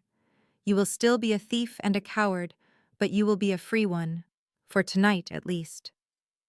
The sirens were louder now, close enough to vibrate the glass in the frames. Tyson looked at the door, then at me. The greed in his eyes was replaced by pure self-preservation. "You are a demon," he hissed, backing away. "I am consequences, Tyson," I corrected. He turned and ran. I heard his footsteps pounding down the hallway, followed by the screech of tires peeling out of the parking lot. He made it out with seconds to spare. I did not deactivate the security system. Instead, I turned back to my computer. The camera in the living room had recorded everything: the break-in, the threats, the gun. I saved the video file and uploaded it to the secure server. I labeled it Tyson Armed Assault. He thought he had escaped. He thought he had lived to fight another day. He did not realize that I had just let him go because he was more useful to me, free and terrified, than he was in a jail cell. Not yet. I needed him to lead me to the others. I needed him to panic and make mistakes. And tonight, he had made the biggest mistake of his life. The sirens faded into the distance, and silence reclaimed my apartment, but my heart was still racing. Tyson's desperation had confirmed what I already suspected. They were cornered, and cornered animals bite. I needed to finish this before they escalated further. I needed the final piece of the puzzle, the one thing that would not just bankrupt them, but put them behind bars forever. I logged back into my workstation, my hands steady, now focused on the task. I accessed the medical records database using my federal clearance. I pulled up my grandfather's file from Memorial Hospital. Otis Williams, age 85, cause of death cardiac arrest. It looked standard on the surface. An old man with a bad heart finally gave out. But I was a forensic accountant. I didn't look at surfaces. I looked at patterns. I cross-referenced his hospital records with the pharmacy logs from the local Walgreens where his prescriptions were filled. Grandpa Otis had been on a strict regimen of digoxin and beta blockers for 10 years. He took them religiously. He used to joke that his pill organizer was his second brain. I scrolled through the refill history. Every month, like clockwork for a decade, the prescription was filled on the 1st and picked up on the 2nd.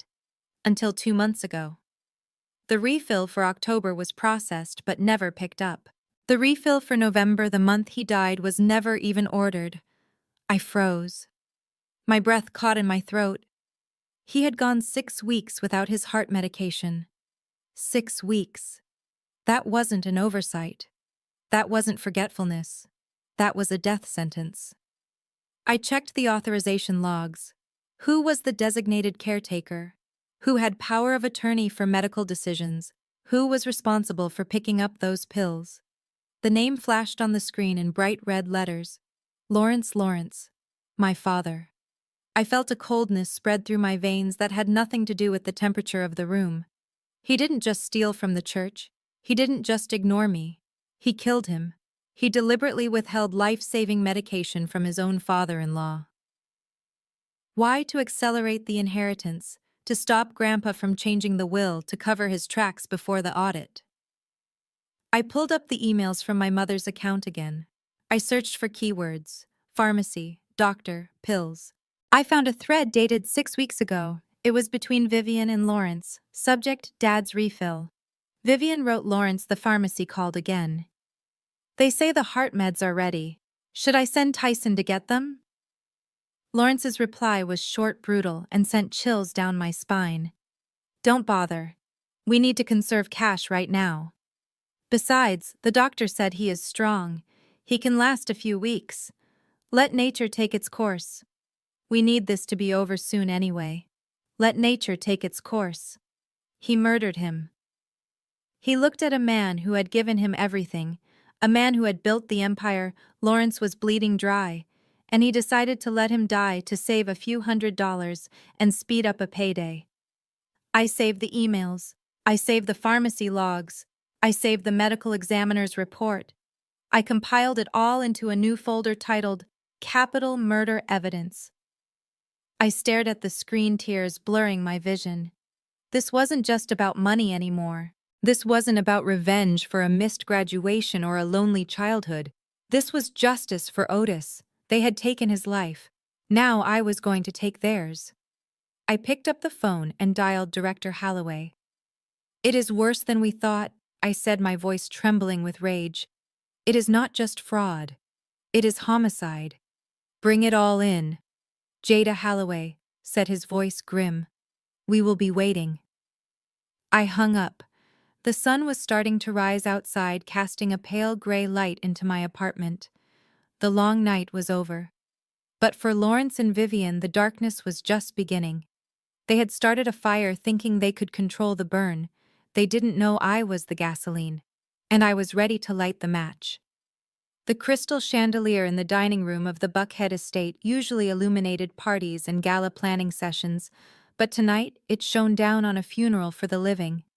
My brother Tyson was pacing the length of the Persian rug, sweating through his silk shirt. He looked like a man who had seen a ghost or a gun. They gave me until Friday. Dad, Tyson's voice cracked. Marcus sent a picture of Ashley leaving the gym. He knows where she goes. He knows where we live. If I do not have $2 million in cash by the end of the week, they are going to start breaking things, and they are going to start with my legs. Lawrence did not look up from his Scotch glass.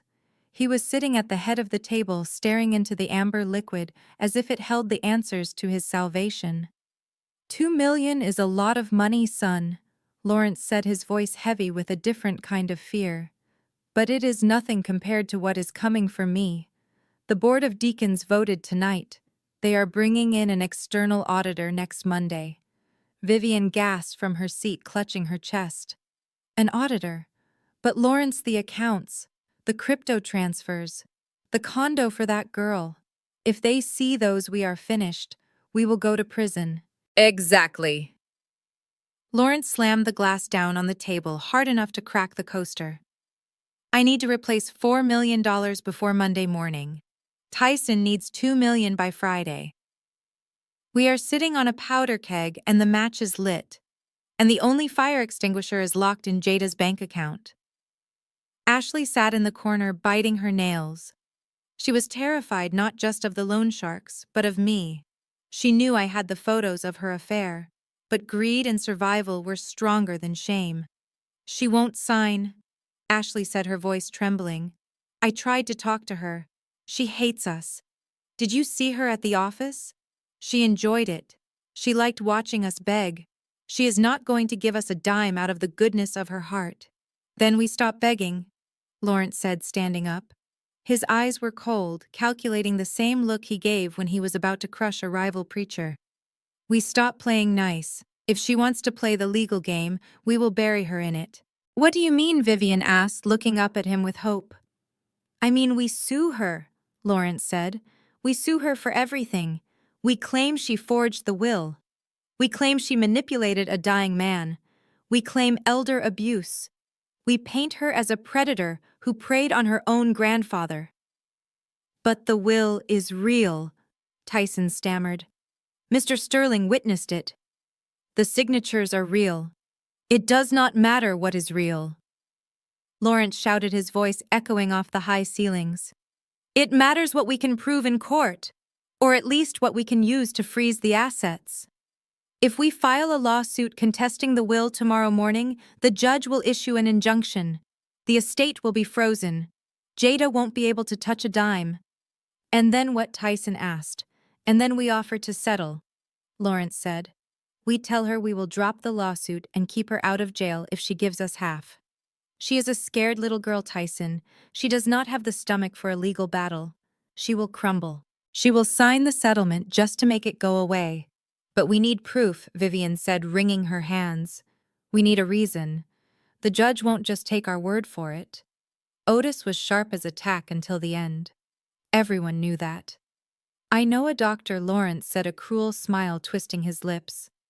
Dr. Evans from the country club. He owes me a favor. A big one. I covered up a gambling debt for him last year. He will sign whatever affidavit I put in front of him. He will testify that Otis had advanced Alzheimer's. He will say Jada confused him. He will say she forced him to sign papers he did not understand. Tyson stopped pacing. He looked at his father, and I could see the desperation fighting with the morality in his eyes. Desperation won. Do it, Tyson said. Destroy her. I do not care what it takes, just get the money. Lawrence pulled out his phone. I am calling the lawyers. We file first thing in the morning. By noon, Jada will be a defendant in a fraud case. By Monday we will have our money. They looked at each other, united by greed and terror. They were going to accuse me of the very crime they were committing. They were going to paint me as the villain to save their own skins. They thought they were plotting their survival. They did not know they were signing their own confessions. The locker room of the Peachtree Golf Club was empty save for two men. The air smelled of expensive cologne and fear. Dr. Evans sat on a mahogany bench, his hands trembling as he tried to tie his shoes. He looked up when a shadow fell over him. It was Lawrence. My father did not look like a pastor in that moment. He looked like a loan shark collecting a debt. Lawrence pulled a folded piece of paper from his pocket. It was not a check. It was a marker. A gambling debt IOU for $50,000 signed by Dr. Evans. The doctor had a weakness for poker, and my father had been happy to cover his losses at the underground games they both frequented. Now it was time to call in the favor. "I need a diagnosis," Lawrence said, his voice echoing off the marble tiles. "I need you to look at Otis' file again. I think you missed something. I think you missed the severe advanced Alzheimer's that he had been suffering from for the last 2 years." Dr. Evans went pale. "Lawrence, you know I cannot do that." Otis was sharp as a tack. "I saw him a week before he died. He beat me at chess. If I falsify medical records, I could lose my license. I could go to jail. And if you do not pay me back this $50,000 by noon today, I will send this marker to the medical board," Lawrence said calmly. "I will tell them about the illegal games. I will tell them about the pills you have been prescribing to yourself. You will lose your license anyway, but this way, you get to keep your freedom and your reputation." Lawrence reached into his briefcase and pulled out a fresh patient file. It was a blank template backdated 2 years. He uncapped a gold fountain pen and held it out. "Just write it down," Lawrence commanded. "Write that he was confused. Write that he did not know who his family was. Write that he was incapable of making financial decisions. Make it look convincing. Use all those big medical words you went to school for." Dr. Evans looked at the pen, then at the IOU. He was a trapped man. He took the pen. His hand shook as he touched the paper, but as he started writing, the lies flowed easier. He fabricated appointments that never happened. He invented symptoms Otis never had. He described a man losing his mind when the truth was Otis had been the sanest person in our family. Lawrence watched him write a predator watching his prey succumb. When Evans finished, he signed his name at the bottom with a flourish, a signature that would condemn an innocent man's memory and rob his granddaughter of her future. "Good," Lawrence said, snatching the file away. "See, that was not so hard, was it? The debt is forgiven. For now." Lawrence walked out of the locker room, holding the file like a weapon. He had the gun. He had the motive. And now, thanks to a corrupt doctor, he had the alibi. He was going to walk into court and paint my grandfather as a senile invalid and me as the predator who exploited him. He thought this piece of paper was his golden ticket. He did not know it was actually the final nail in his coffin, because the locker room security cameras were not just recording video. They were recording audio, and I had the access codes. The studio lights were blinding, but Vivien did not blink. She sat on the cream-colored sofa of the Atlanta morning show set, dabbing at her dry eyes with a monogrammed handkerchief. The host, a local celebrity known for her sympathy toward the wealthy, leaned forward with a look of practiced concern. "Mrs. Lawrence, I can only imagine how difficult this must be for you," the host said, her voice soft and coaxing. "Losing your father is hard enough, but to have your own daughter turn against you in such a way." Vivien sniffled delicately. "It is heartbreaking, Sarah, truly heartbreaking. We raised Jada to be a woman of God. We gave her everything: private tutors, music lessons, a loving home. We tried to instill values in her, but somewhere along the way she lost her path. She became obsessed with money. She paused, looking directly into the camera lens with wide, tear-filled eyes. When my father got sick, she saw an opportunity.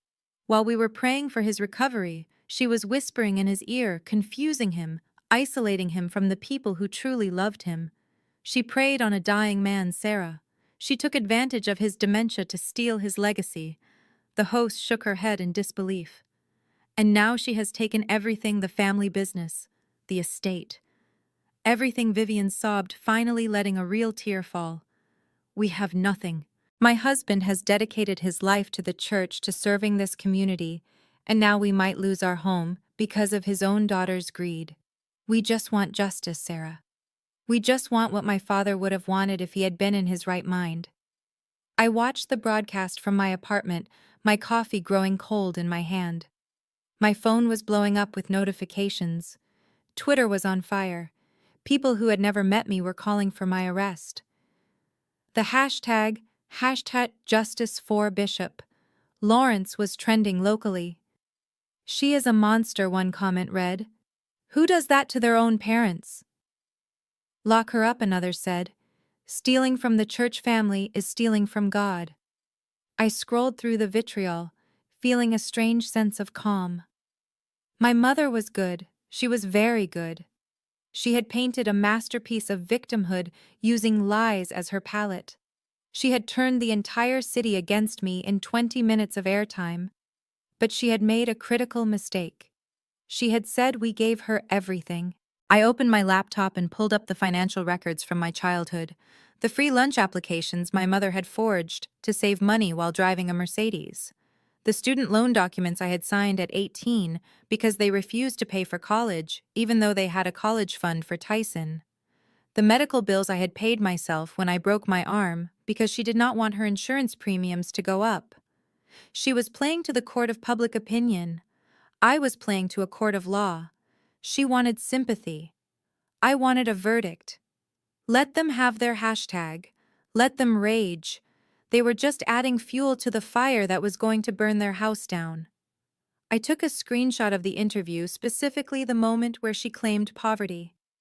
Then I opened my file labeled perjury evidence and dragged the image inside. Keep talking, Mom. Every word you say is another year on your sentence. I was sitting at a small table in the corner of Joe's coffee house, sipping a latte that had gone cold 20 minutes ago. I wasn't there for the coffee. I was there because it was the only place in the neighborhood that didn't have a poster of my father's face in the window. I had my laptop open working on the final compilation of the evidence file. The cursor blinked steadily on the screen, a digital heartbeat counting down to the end of my family's reign. Suddenly, the bell above the door chimed aggressively. Two men in cheap suits walked in, scanning the room like bounty hunters. Behind them, a small crowd gathered, holding phones up like weapons. I recognized a few faces from the church choir. They had tracked me down. One of the men spotted me. He strode over, a thick envelope in his hand. He slammed it onto the table next to my latte, making the liquid slosh over the rim. Jada Lawrence, he barked loud enough for the barista to stop grinding beans. You have been served. I looked at the envelope. The return address was for the law firm of Sterling and Vance, but the signatory wasn't Mr. Sterling. It was a junior partner Lawrence had undoubtedly bribed. The lawsuit was thick-heavy with accusations. Fraud. Elder abuse.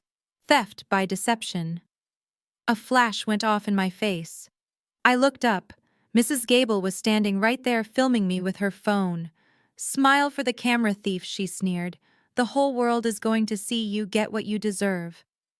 More people crowded around. Someone shouted, shame on you. Another voice called out, you are going to rot in hell. They were pressing in closer, invading my space, their anger palpable and hot. They wanted me to break. They wanted me to cry, to scream, to run. They wanted the satisfaction of seeing the villain crumble. I closed my laptop slowly. I picked up the envelope, feeling its weight. I looked at the process server, who was smirking as if he had just won a prize. Then I looked directly into Mrs. Gable's phone lens. I didn't flinch. I didn't frown. I smiled. It was a cold, calm smile that didn't reach my eyes. Thank you, I said, my voice steady and clear. Tell Bishop Lawrence I received his invitation. The crowd faltered, slightly confused by my lack of fear. You think this is funny? Mrs. Gable demanded, lowering her phone slightly. You think stealing from God is a joke? I stood up, smoothing down my skirt. I picked up my bag and the envelope. I think the truth is funny, Mrs. Gable, I said, looking her in the eye, because usually the people shouting the loudest about sin are the ones with the most to hide. I walked toward the door, the crowd parting like the Red Sea, not out of respect, but out of unease. As I passed the process server, I paused. "Make sure you keep that receipt," I told him. "You are going to need it for your own legal defense when this is over." I walked out into the bright sunlight, leaving them muttering in confusion behind me. I turned back one last time and looked straight into the camera. Mrs. Gable was still pointing at me through the window. "See you in court," I mouthed. I got into my rental car and drove away. They thought they had humiliated me. They thought they had cornered a rat. They didn't realize they had just handed the executioner her axe. The lawsuit wasn't a threat. It was an opportunity. It was the stage I needed. And now, thanks to them, everyone was watching. My apartment looked less like a home and more like a war room. Every surface was covered in paper. Charts taped to the walls mapped out the flow of money from the collection plate to the offshore accounts. It was a masterpiece of corruption, and I was the curator. My father had hired the most expensive legal team in Georgia, a firm known as the Sharks, because they smelled blood in the water. They expected me to walk in with a public defender or some strip mall lawyer who did divorces on the side. They didn't know I had filed a motion to represent myself. Pro se. I didn't want a lawyer. A lawyer would try to settle. A lawyer would talk about mitigation and plea bargains. I didn't want a bargain. I wanted a massacre. Besides, no attorney in Atlanta would touch this case. Bishop Lawrence had too much power, too much influence. Representing his daughter was career suicide. But I didn't care about a career in Atlanta law. I had the full weight of the United States Department of Justice on a secure line in my ear. Agent Miller's voice crackled through the speakerphone on my desk. "Are you sure about this, Jada? Going in without counsel is risky. Judge Patterson is old school. He hates spectacle. He hates criminals more," I replied, picking up a thick binder. "And I am not going in alone, Miller. I have you. Are the federal marshals in place? They will be in the gallery undercover," Miller confirmed. "If things go south, or if Tyson tries anything stupid, we will intervene." "But this is your show. You have to lead the evidence." I looked at the dining table. 3 heavy cardboard boxes sat there lined up like soldiers. I had labeled them with a black marker. Box 1 was labeled greed. Inside were the financial records, the embezzlement, the crypto losses, the payments to the loan sharks. It was enough to get them disbarred and bankrupt. Box 2 was labeled lust. This was Ashley's file, the photos of the affair, the credit card statements for the gym, the lease for my father's mistress. This was the box that would destroy their reputation. This was the box that would make the church mothers faint. Box 3 was the smallest, but it was the heaviest. It was labeled wrath. Inside were the medical records, the emails between my parents discussing my grandfather's medication, the timeline of his death. This wasn't for bankruptcy. This was for life without parole. "I am ready," I told Miller. "They think they are walking into a civil dispute over a will. They think they are going to argue about mental competency and undue influence." I ran my hand over the lid of the 3rd box. "They don't know they are walking into a federal indictment hearing." "Good luck, Agent Lawrence," Miller said. "Give them hell." I hung up the phone. I didn't need luck. Luck was for people who played the lottery. I dealt in facts.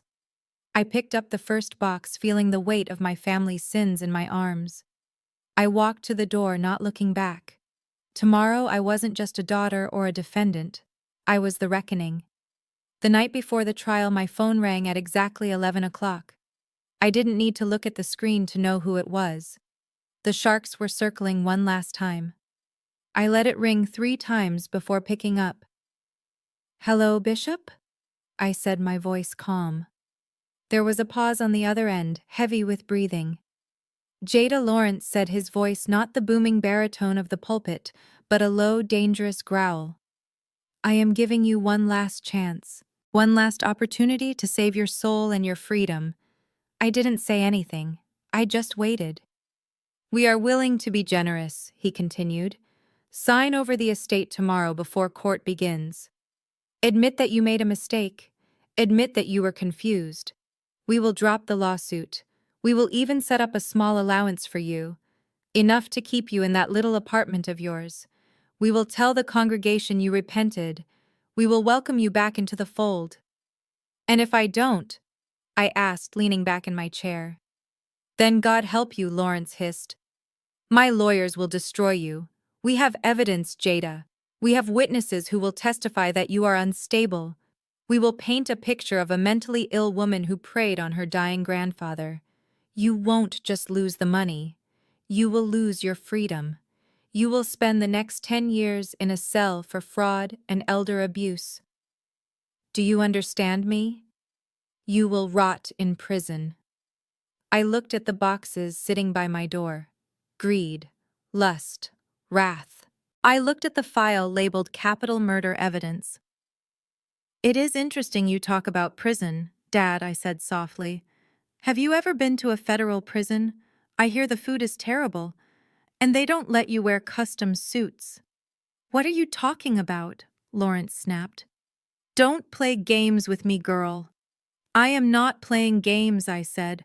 I am giving you advice. You should pack a bag, Dad. A small one. Comfortable shoes. Maybe a Bible since you like to quote it so much. Because when we walk out of that courtroom tomorrow, you are not going home to your mansion.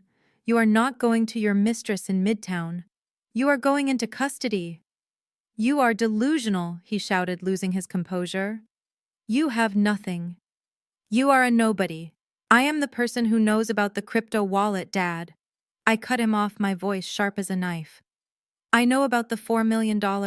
I know about Dr. Evans and the fake medical records, and I know about the pills you didn't buy for Grandpa. The silence on the line was deafening. I could hear him breathing fast and shallow. You can't prove any of that. He stammered, his voice shaking. I will see you in court, Bishop, I said. Sleep well. You are going to need it. I hung up and turned off my phone. I didn't feel triumph. I felt a cold, hard certainty. He had threatened me with prison. He didn't know I had already built his cell. Judge Patterson sat high on the bench, his face unreadable as he opened the thick binder I had placed on his desk. The silence in the courtroom was heavy, broken only by the sound of pages turning. My father's lead attorney, a man named Mr. Thorne, leaned back in his chair with a smug grin. He whispered something to my father, and they both chuckled softly. They thought the binder contained a desperate letter begging for a settlement, or maybe a few character references from my landlord. They were so confident, so sure of their victory, that they hadn't even bothered to ask for a copy before the session began. Mr. Thorne stood up, buttoning his expensive Italian suit jacket. Your Honor, he said, his voice dripping with condescension. We are prepared to offer the defendant a generous settlement if she withdraws her claim to the estate. We understand that she is overwhelmed by the legal complexities here. We do not wish to prolong her embarrassment. Judge Patterson didn't look up. He kept reading, his eyes scanning the documents with increasing intensity. He flipped a page, then another, faster now. His brow furrowed. He adjusted his glasses and leaned closer to the paper as if he couldn't believe what he was seeing. Mr. Thorne cleared his throat louder this time. Your Honor, as I was saying regarding the settlement. Sit down. Counsel Judge Patterson snapped, his voice cracking like a whip through the room. Thorne froze, his smile faltering. Excuse me. I said sit down, the judge repeated, not taking his eyes off the binder. You might want to read the discovery documents before you make any more offers. Because if these documents are authenticated, we are not here for a probate hearing. My mother Vivien leaned forward, her large hat blocking the view of the people behind her. What does he mean, Lawrence? She hissed. What did she give him? Lawrence looked nervous now, the sweat starting to bead on his forehead again. It is nothing, Vivien. Probably just some lies about how mean we were to her. The judge is just being thorough. Judge Patterson finally looked up. He didn't look at the lawyers. He looked directly at me. His expression was a mixture of shock and respect. Ms. Lawrence, the judge, said, his voice echoing in the silent room. You have submitted a motion to dismiss the plaintiff's suit with prejudice, and you have filed a countersuit. Yes, Your Honor, I said, standing up. My voice was calm, steady, the voice of a woman who had spent 3 years waiting for this exact moment. The judge tapped a page in the binder. You are alleging that the plaintiff, Mr. Lawrence, did not have standing to sue because the funds he claims were stolen from the church were actually… He paused, looking at the number. You are submitting evidence that Mr. Lawrence embezzled $5 million from the Greater Divinity Church Building Fund and laundered it through a shell company owned by his son. Thorne jumped up. Objection, Your Honor. This is slander. The defendant is a data entry clerk. She doesn't know how to read a balance sheet, let alone trace complex financial transactions. I didn't flinch. I looked straight at the judge. The evidence is on page 42, Your Honor, I said. It includes the wire transfer numbers, the dates, and the IP addresses of the computers used to move the funds. The IP addresses match the computer in the pastor's private office. The judge turned to page 42. He stared at it for a long moment. Then he looked at Lawrence, who was now gray with fear. Mr. Thorne, the judge said quietly, I suggest you look at your client, because according to this, he isn't just a plaintiff. He is a suspect. The courtroom erupted. My mother gasped, clutching her chest. Ashley looked at the door, calculating her exit route. And Lawrence looked at me with the eyes of a man who just realized the mousetrap had snapped shut on his neck. The buzz in the courtroom hadn't even settled before I turned my gaze to the plaintiff's table where my brother sat. Tyson was sweating so hard, his forehead glistened under the fluorescent lights, trying to look defiant, but looking more like a child caught with his hand in the cookie jar. Only this cookie jar was worth millions, and the punishment wasn't a timeout. Your Honor, I said, my voice projecting clearly to the back of the room. While my father was draining the church accounts, my brother Tyson was busy liquidating the family's personal assets to fund a habit that cost more than most people earn in a lifetime. I would like to direct the court's attention to the large monitor on the left wall. Mr. Thorne tried to object, stammering something about relevance, but Judge Patterson waved him down with a sharp motion of his hand. Proceed, Ms. Lawrence. I pressed a button on the remote and the screen flickered to life. The video was high definition, crisp and clear thanks to the expensive system Grandpa Otis had installed. It showed the master bedroom of the Buckhead estate in perfect detail. It showed Tyson creeping in like a thief in the night, looking over his shoulder. It showed him opening the hidden wall safe and stuffing my mother's diamond necklace into his pocket, followed by her sapphire earrings. The timestamp was clearly visible in the corner. 2 days after the funeral.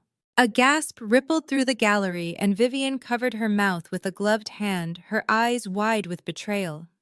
She looked at Tyson, then at the screen, then back at Tyson, as if she was seeing a stranger. That is a lie. Tyson screamed, jumping to his feet and knocking his chair over with a loud clatter. That is not me. It is a deepfake. She used AI to make that. It is all fake. She is trying to frame me. I did not raise my voice because the truth does not need to shout. I also have the pawn shop tickets. Your Honor, I said, holding up a plastic evidence bag containing the slips. From Gold and Glory Pawn on 4th Street, signed by Tyson Lawrence, dated exactly 2 hours after the video was recorded. The items listed match the insurance descriptions of the missing jewelry perfectly.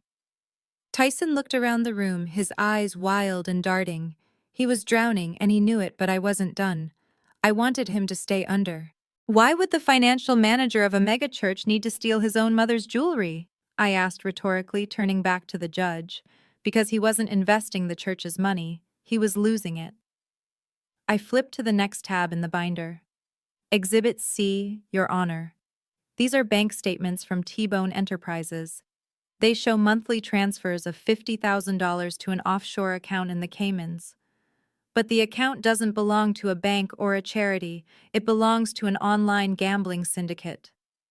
Tyson was shaking his head, mumbling no over and over again, his face turning a sickly shade of gray. And when the luck ran out, I continued, my voice hardening into steel. He turned to local lenders, predatory lenders. I pulled out the final piece of paper for this section. It was a single sheet scanned and enlarged on the screen for everyone to see. It was a promissory note, crude handwritten and terrifying. I owe Marcus the Hammer Johnson $2 million. If I do not pay by the first of the month, I forfeit my life. At the bottom was a signature. It wasn't in black ink or blue ink. It was a rusty brownish red that stood out starkly against the white paper. Is that a forgery too, Tyson? I asked, looking him dead in the eye. Because according to the forensic lab report included in the file, the substance used to sign that note isn't ink. It is blood. Your blood. DNA confirmed. Tyson collapsed back into his chair, his face buried in his hands, a sound of pure despair escaping his lips. The golden child had fallen. The courtroom was silent, save for the scratching of the stenographer's machine, recording every second of his ruin. With Tyson slumped in his chair, defeated, the room turned its attention to the woman sitting next to him. Ashley was already gathering her purse, her eyes fixed on the exit sign. She looked like a rat sensing the ship was going down, and she was preparing to jump into the nearest lifeboat. I am leaving, she announced, standing up and smoothing her skirt. I had no idea my husband was a criminal. I am filing for divorce immediately. I will not have my reputation tarnished by his actions. I turned the remote toward the screen. Sit down, Ashley Ann Puckett. Ashley froze halfway out of her chair. Her head snapped toward me, her eyes wide with shock. The courtroom murmured. Puckett. That was not the prestigious hyphenated last name she had introduced herself with at the country club. Your Honor, I said, my voice cutting through the whispers. The plaintiff, Ashley Lawrence, claims to be the daughter of a Savannah shipping magnate. She claims she brought significant assets into this marriage and that I am trying to defraud her of her rightful lifestyle. But according to birth records from Dale County, Alabama, Ashley was born in a single-wide trailer behind a gas station. Her father is not a shipping magnate. He is currently serving 10 years in a state penitentiary for selling stolen catalytic converters. Ashley turned a shade of red that clashed with her fake tan. That is irrelevant, she shrieked, her accent slipping from polished Buckhead socialite to rural Alabama in a split second. My background has nothing to do with this. It has everything to do with this, I countered, because it establishes a pattern of deception. You lied about who you are. You lied about your money. And you lied about where the church funds were going. I clicked the remote. The image on the screen changed. It was no longer Tyson stealing jewelry. It was a series of credit card statements blown up to massive size. Tyson stole to pay his gambling debts, I said, walking toward the jury box. But he also stole to pay off his American Express Black Card, a card that had a secondary user. I clicked again. A photo appeared on the screen. It was high-resolution, taken with a long-range lens. It showed Ashley outside a luxury gym called the Iron Temple. She was not working out. She was wrapped in the arms of a man who looked like he was carved out of granite. He was wearing a tight t-shirt and a smile that said he knew exactly who was paying the bills. Ashley gasped, covering her mouth. Tyson looked up from his hands, his eyes narrowing as he looked at the screen. Who is that? Tyson asked, his voice trembling. That is Chad, I said. He is a personal trainer, and according to these hotel receipts from the Four Seasons in Midtown, you have been paying for his suite every Tuesday and Thursday for the past year, using the money Tyson stole from the church. The room erupted. The church elders in the gallery were clutching their chests, but the loudest sound came from the plaintiff's table. You spent my money on him, Tyson roared. He stood up so fast his chair flew backward into the railing.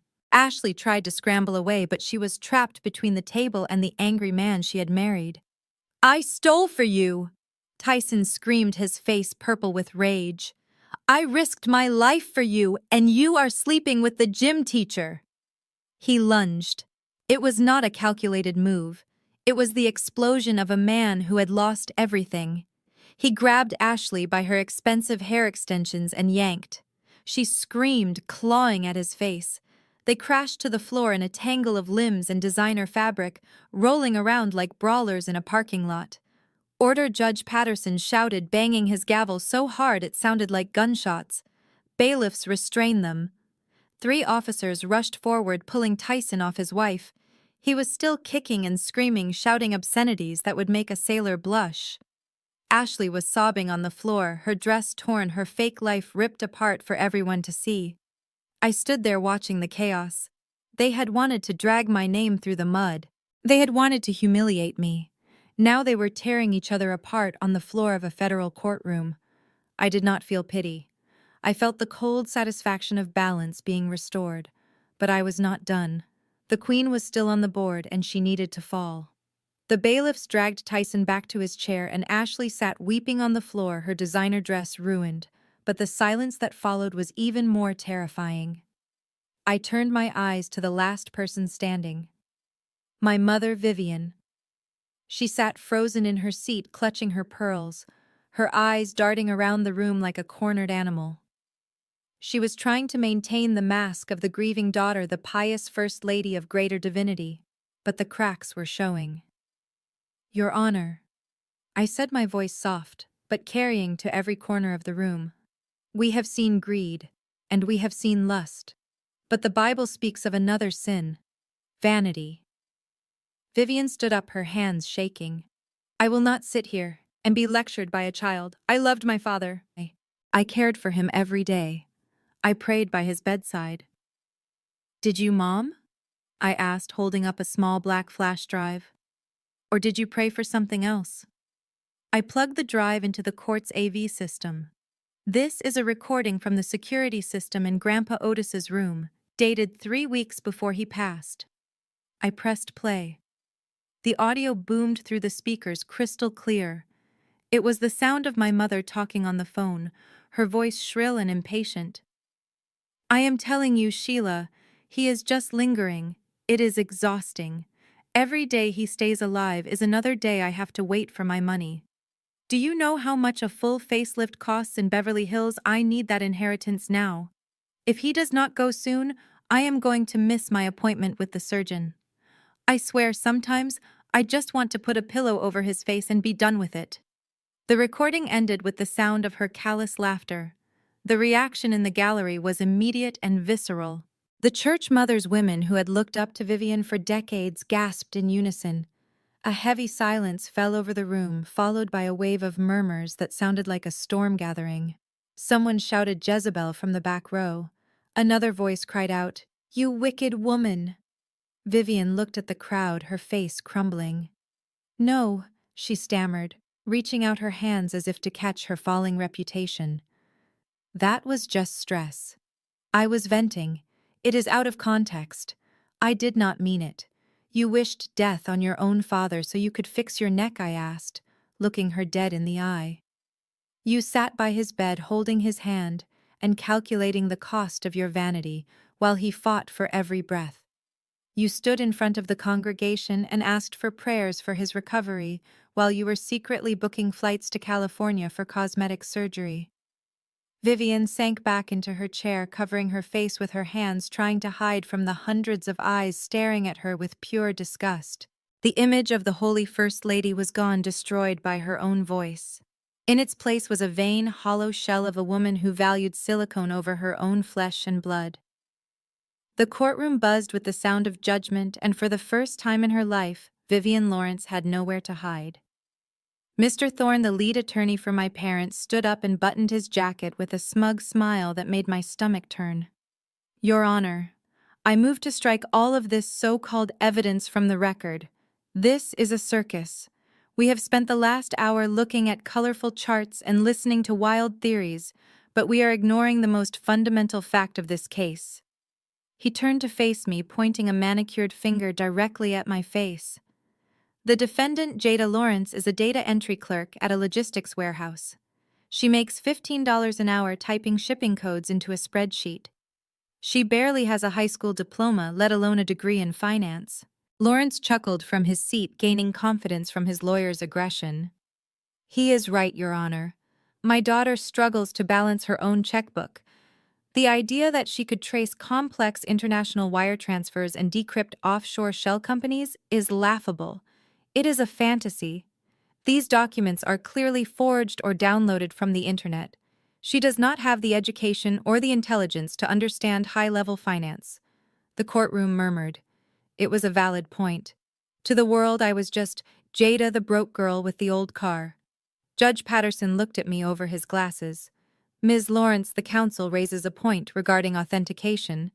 Can you explain to the court how a layperson obtained and analyzed federal-level banking data? If you cannot establish your expertise, I will have to dismiss this evidence. I stood up slowly. I did not look at the judge. I looked at my father. I looked at the man who had called me stupid my entire life. The man who told his congregation I was a failure. You are right, Dad, I said, my voice projecting to the back of the room.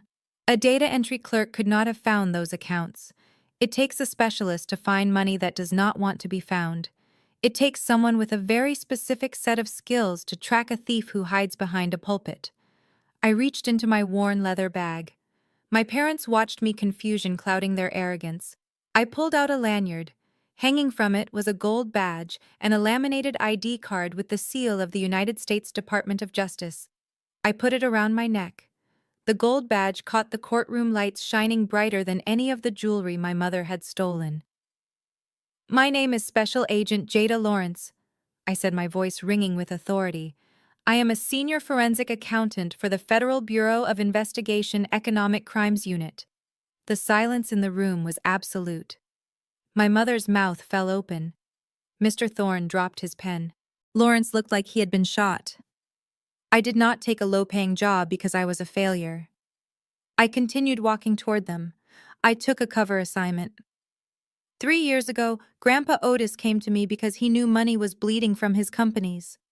He did not trust the police, and he certainly did not trust you. He asked me to investigate.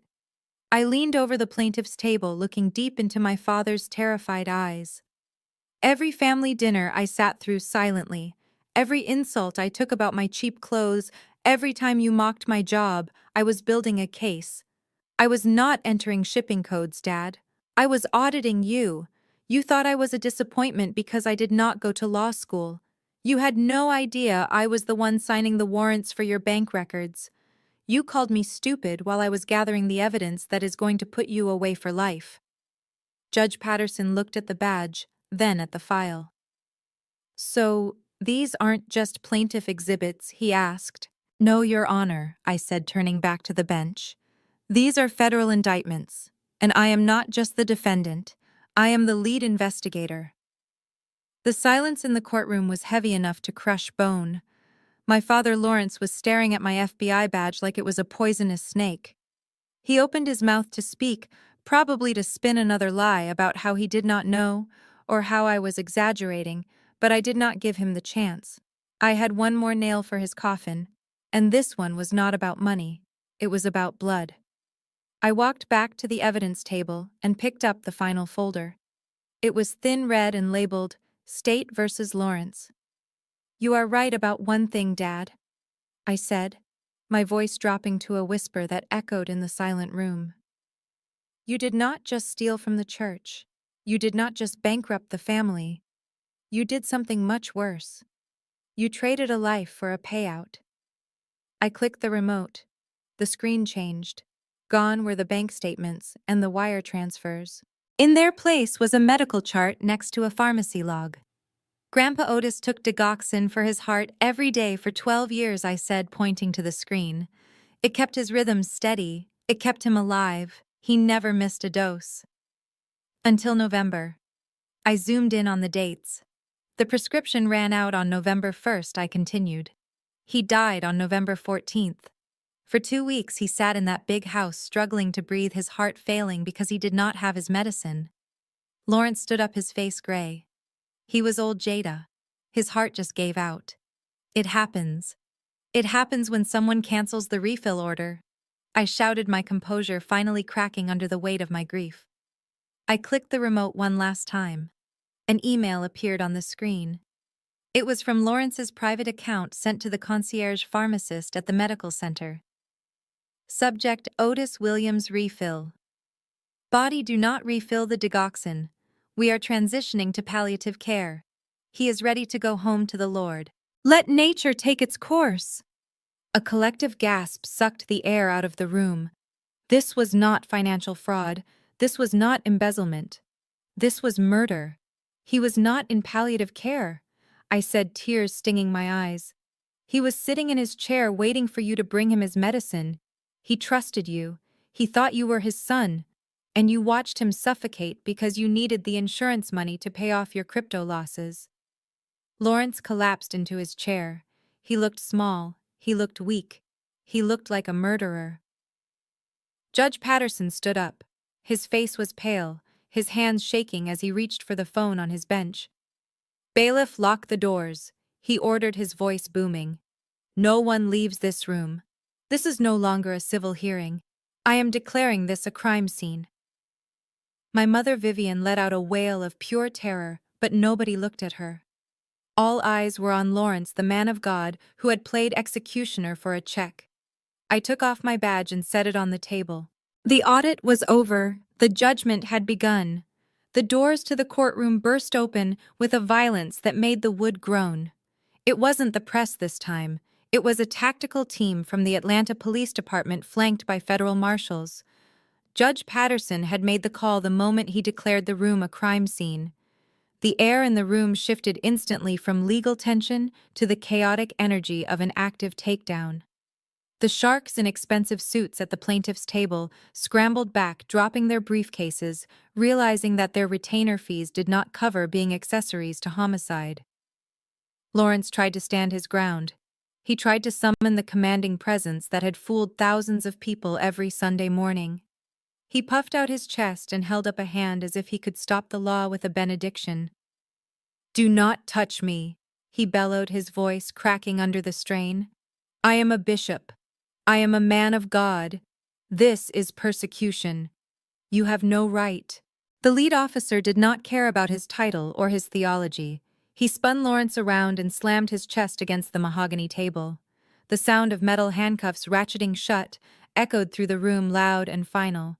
It was the sound of an empire collapsing. My mother Vivien was next. She didn't fight physically. She collapsed. She slid from her chair to the floor, weeping not for her husband or her father, but for herself. She screamed about her reputation, about her standing in the community, about how this simply could not be happening to a woman of her caliber. My hat, she wailed, as a female officer pulled her hands behind her back. You are crushing my hat. It cost $500. It was pathetic.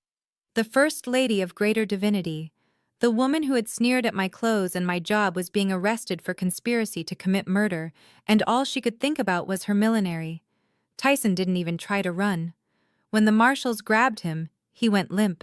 He looked almost relieved. Maybe he realized that a federal holding cell was the only place in Atlanta where his loan sharks couldn't reach him. He let them drag him away, his eyes vacant, his expensive suit rumpled and stained with the sweat of a man who had lost everything. As the officers hauled Lawrence toward the center aisle, he dug his heels into the carpet. He fought against the grip of two grown men desperate for one last word. He locked eyes with me. The mask of the pious father was completely gone. There was no love in those eyes, no regret. There was only pure, unadulterated hatred. He looked like a demon unmasked. I am your father, he screamed, spitting the words at me, his face contorted and ugly. I gave you life. How dare you do this to me? You are ungrateful. You are wicked. You are a demon, Jada. Do you hear me? You are a demon sent to destroy this family. I didn't flinch. I didn't step back. I walked right up to him until I was inches from his face. I looked into the eyes of the man who had ignored me, starved me emotionally, and killed the only person who ever loved me. I looked at the man who had chosen a facelift for his wife over a heartbeat for his father. I am not a demon, Dad. I said, my voice low and steady, carrying the weight of 28 years of silence. And I am not your daughter anymore. I am the audit you never saw coming. I am the consequence of every lie you ever told. I am justice. The officer yanked him away. Lawrence was still screaming, cursing my name as they dragged him through the double doors. The gallery watched in stunned silence. The show was over, the dynasty had fallen, and I was the only one left standing in the wreckage. The heavy oak doors swung shut, cutting off the screams of my father and the wails of my mother. The courtroom settled into a stunned silence, the kind that feels like the air before a thunderstorm. The gallery was empty of the defendants, but full of the truth they had left behind.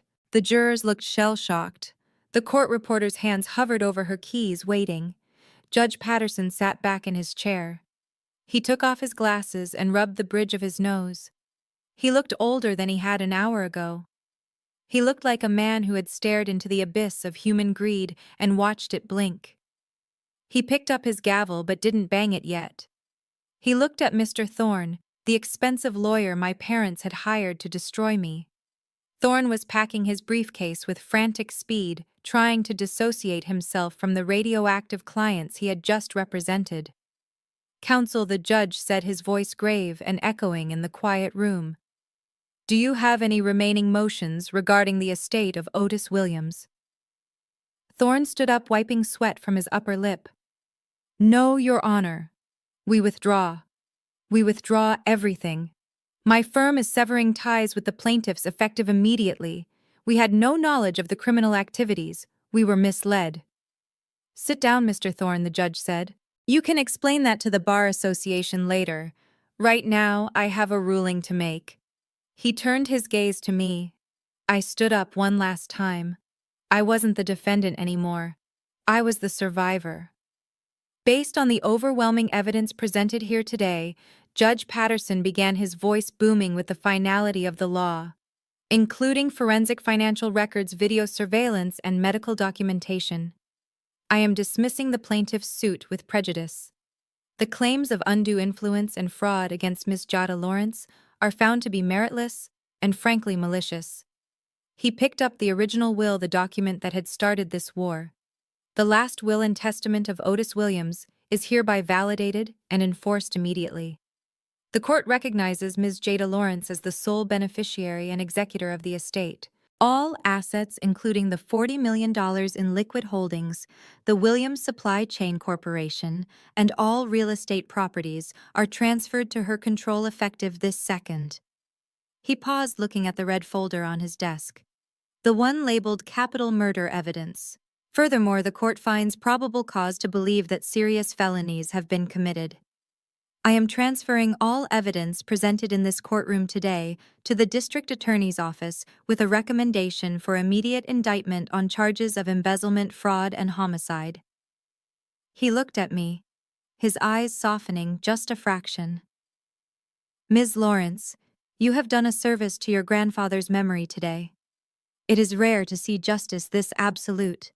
He raised the gavel. It came down with a sound like a gunshot, final and absolute. "Case closed." The sound resonated in my chest, unlocking something I had held tight for 3 years. I let out a breath I didn't know I was holding. I looked at the empty table where my family had sat. The leather chairs were pushed back, the papers scattered, the water glasses half full. They were gone.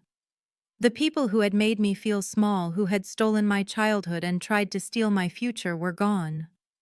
I picked up my badge and the red folder.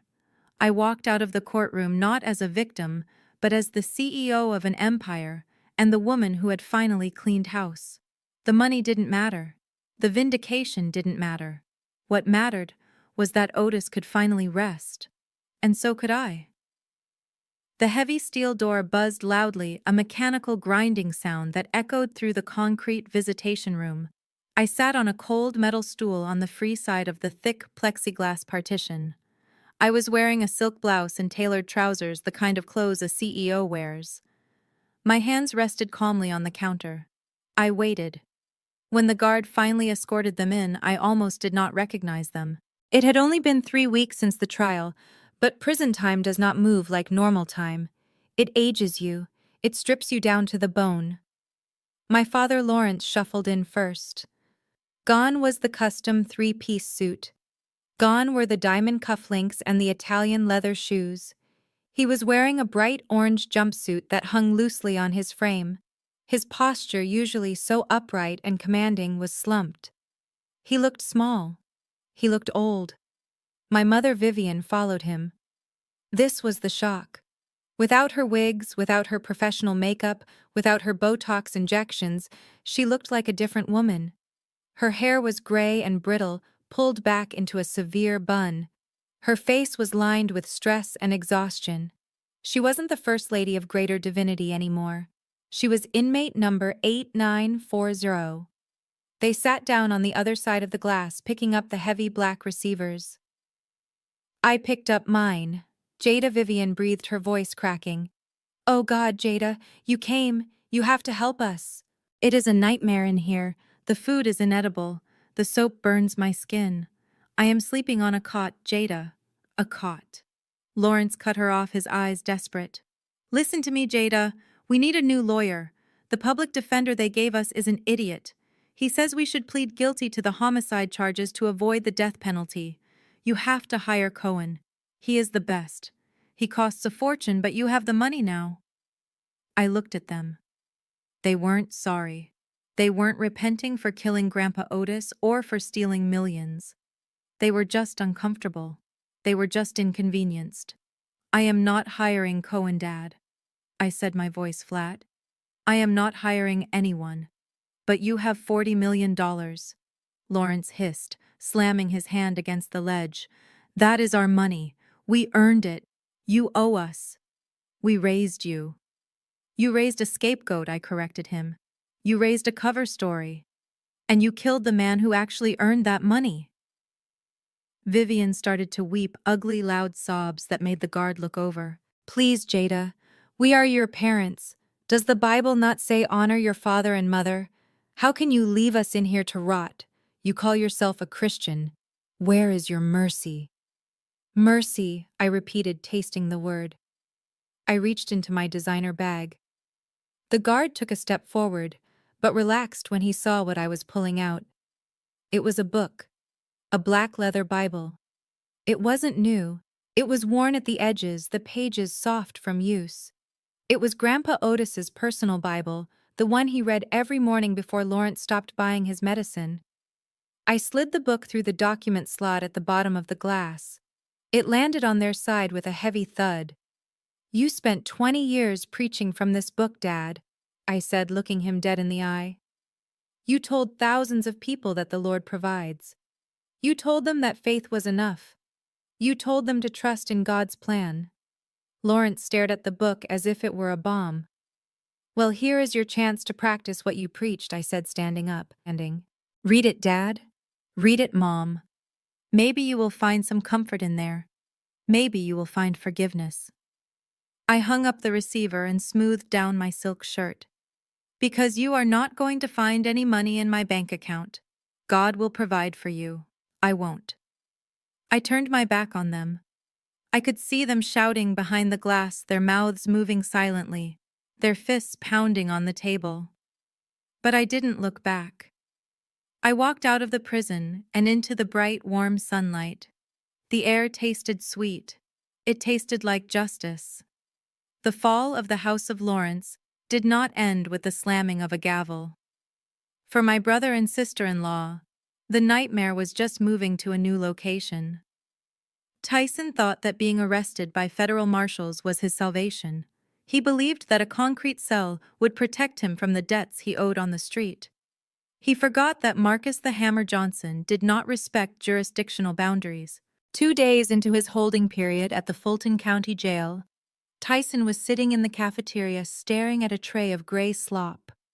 He looked hollow without his designer suits and his arrogance. He was just another inmate in an orange jumpsuit, terrified and alone. A shadow fell across his table. Tyson looked up to see 3 men standing there. They were not friends.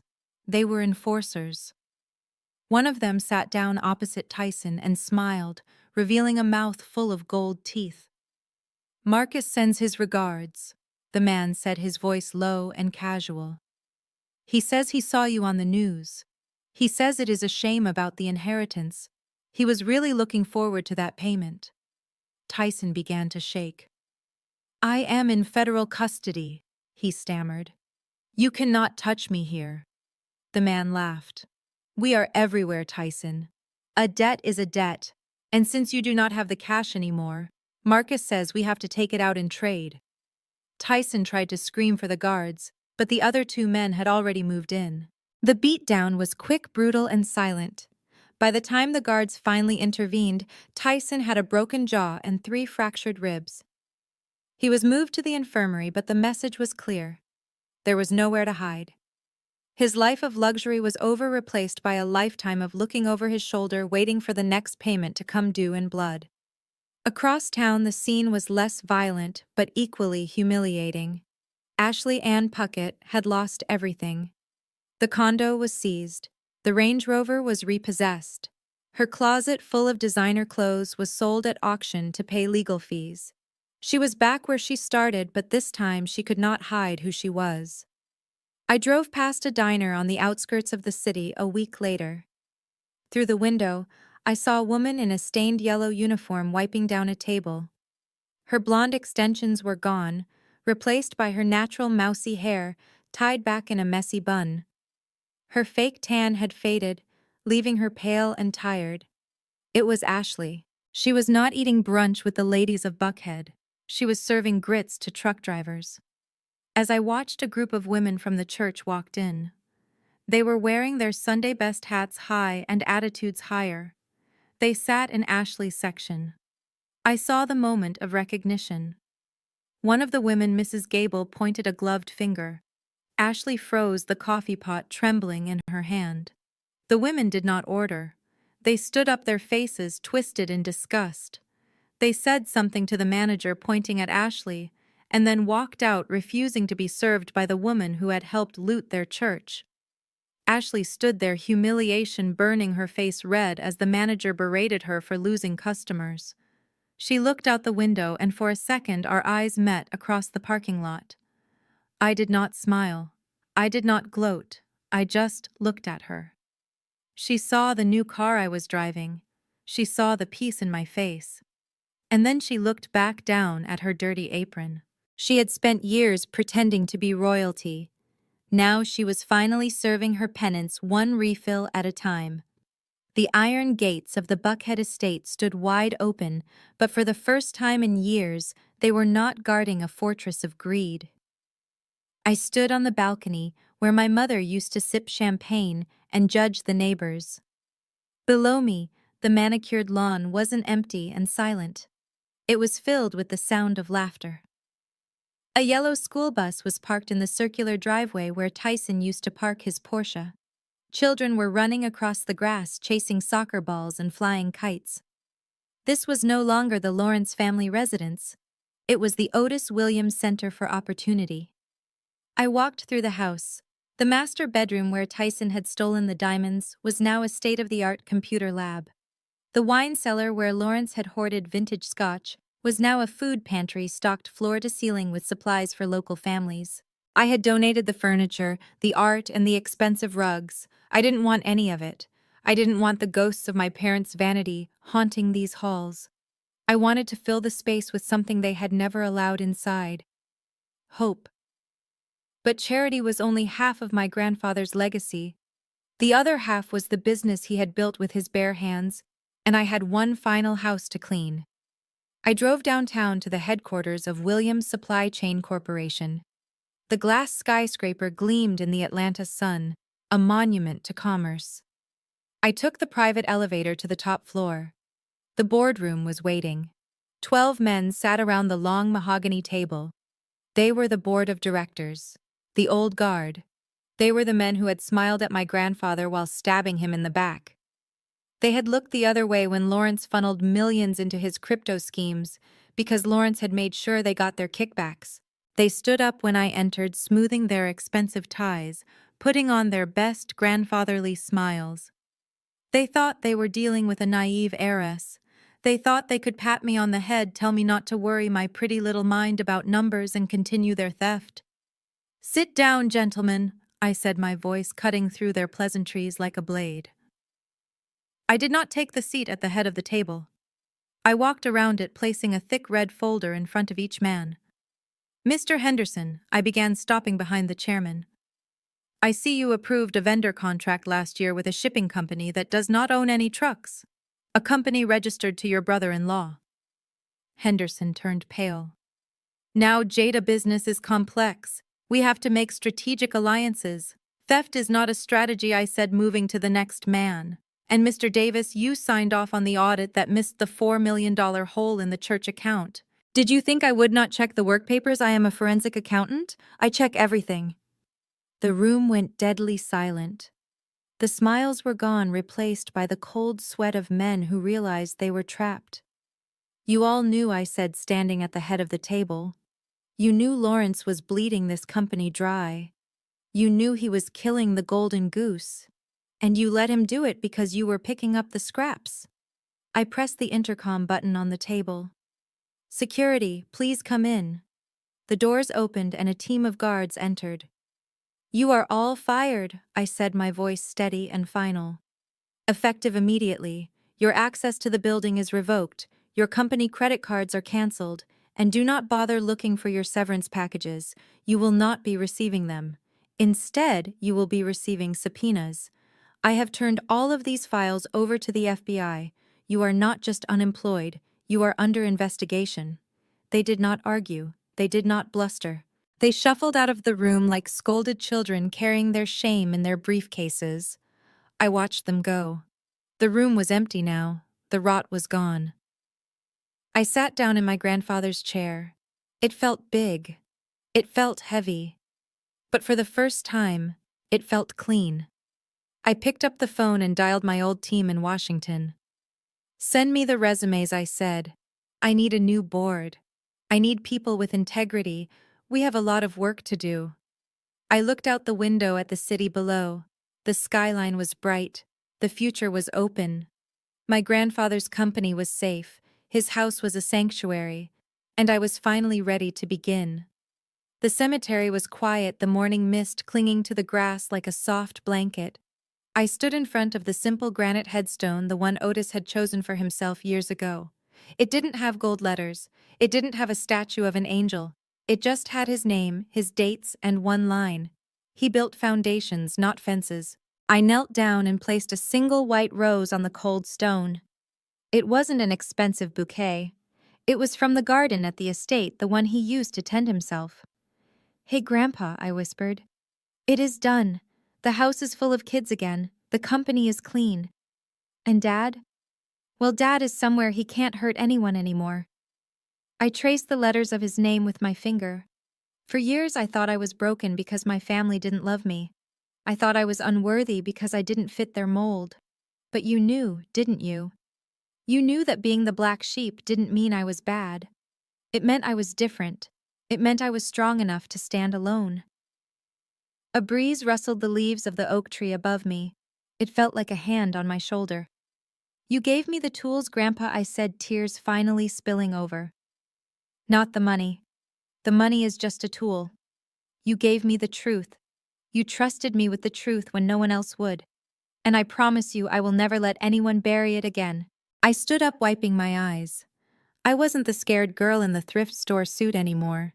I wasn't the daughter begging for a watch. I was Jada Lawrence. I was the CEO of a multi-million-dollar company. I was a federal agent. I was the protector of a legacy. I turned and walked back to my car. It wasn't the rusty sedan anymore. It was a sleek black SUV, armored and secure but understated. I got in and started the engine. The dashboard lit up, the navigation system plotting a course not back to the past but forward. My phone buzzed in the cradle. It wasn't a text from a bully brother or a manipulative mother. It was a secure line notification.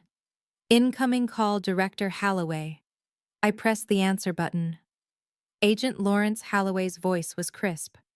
We have a situation in Chicago. A pharmaceutical company is cooking the books to hide illegal opioid shipments. It is a mess, Jada. We need someone who can follow the money through a maze of shell companies. We need someone who isn't afraid to take down powerful people. Are you available?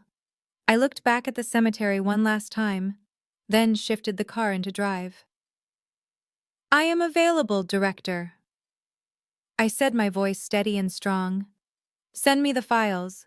I love a good audit.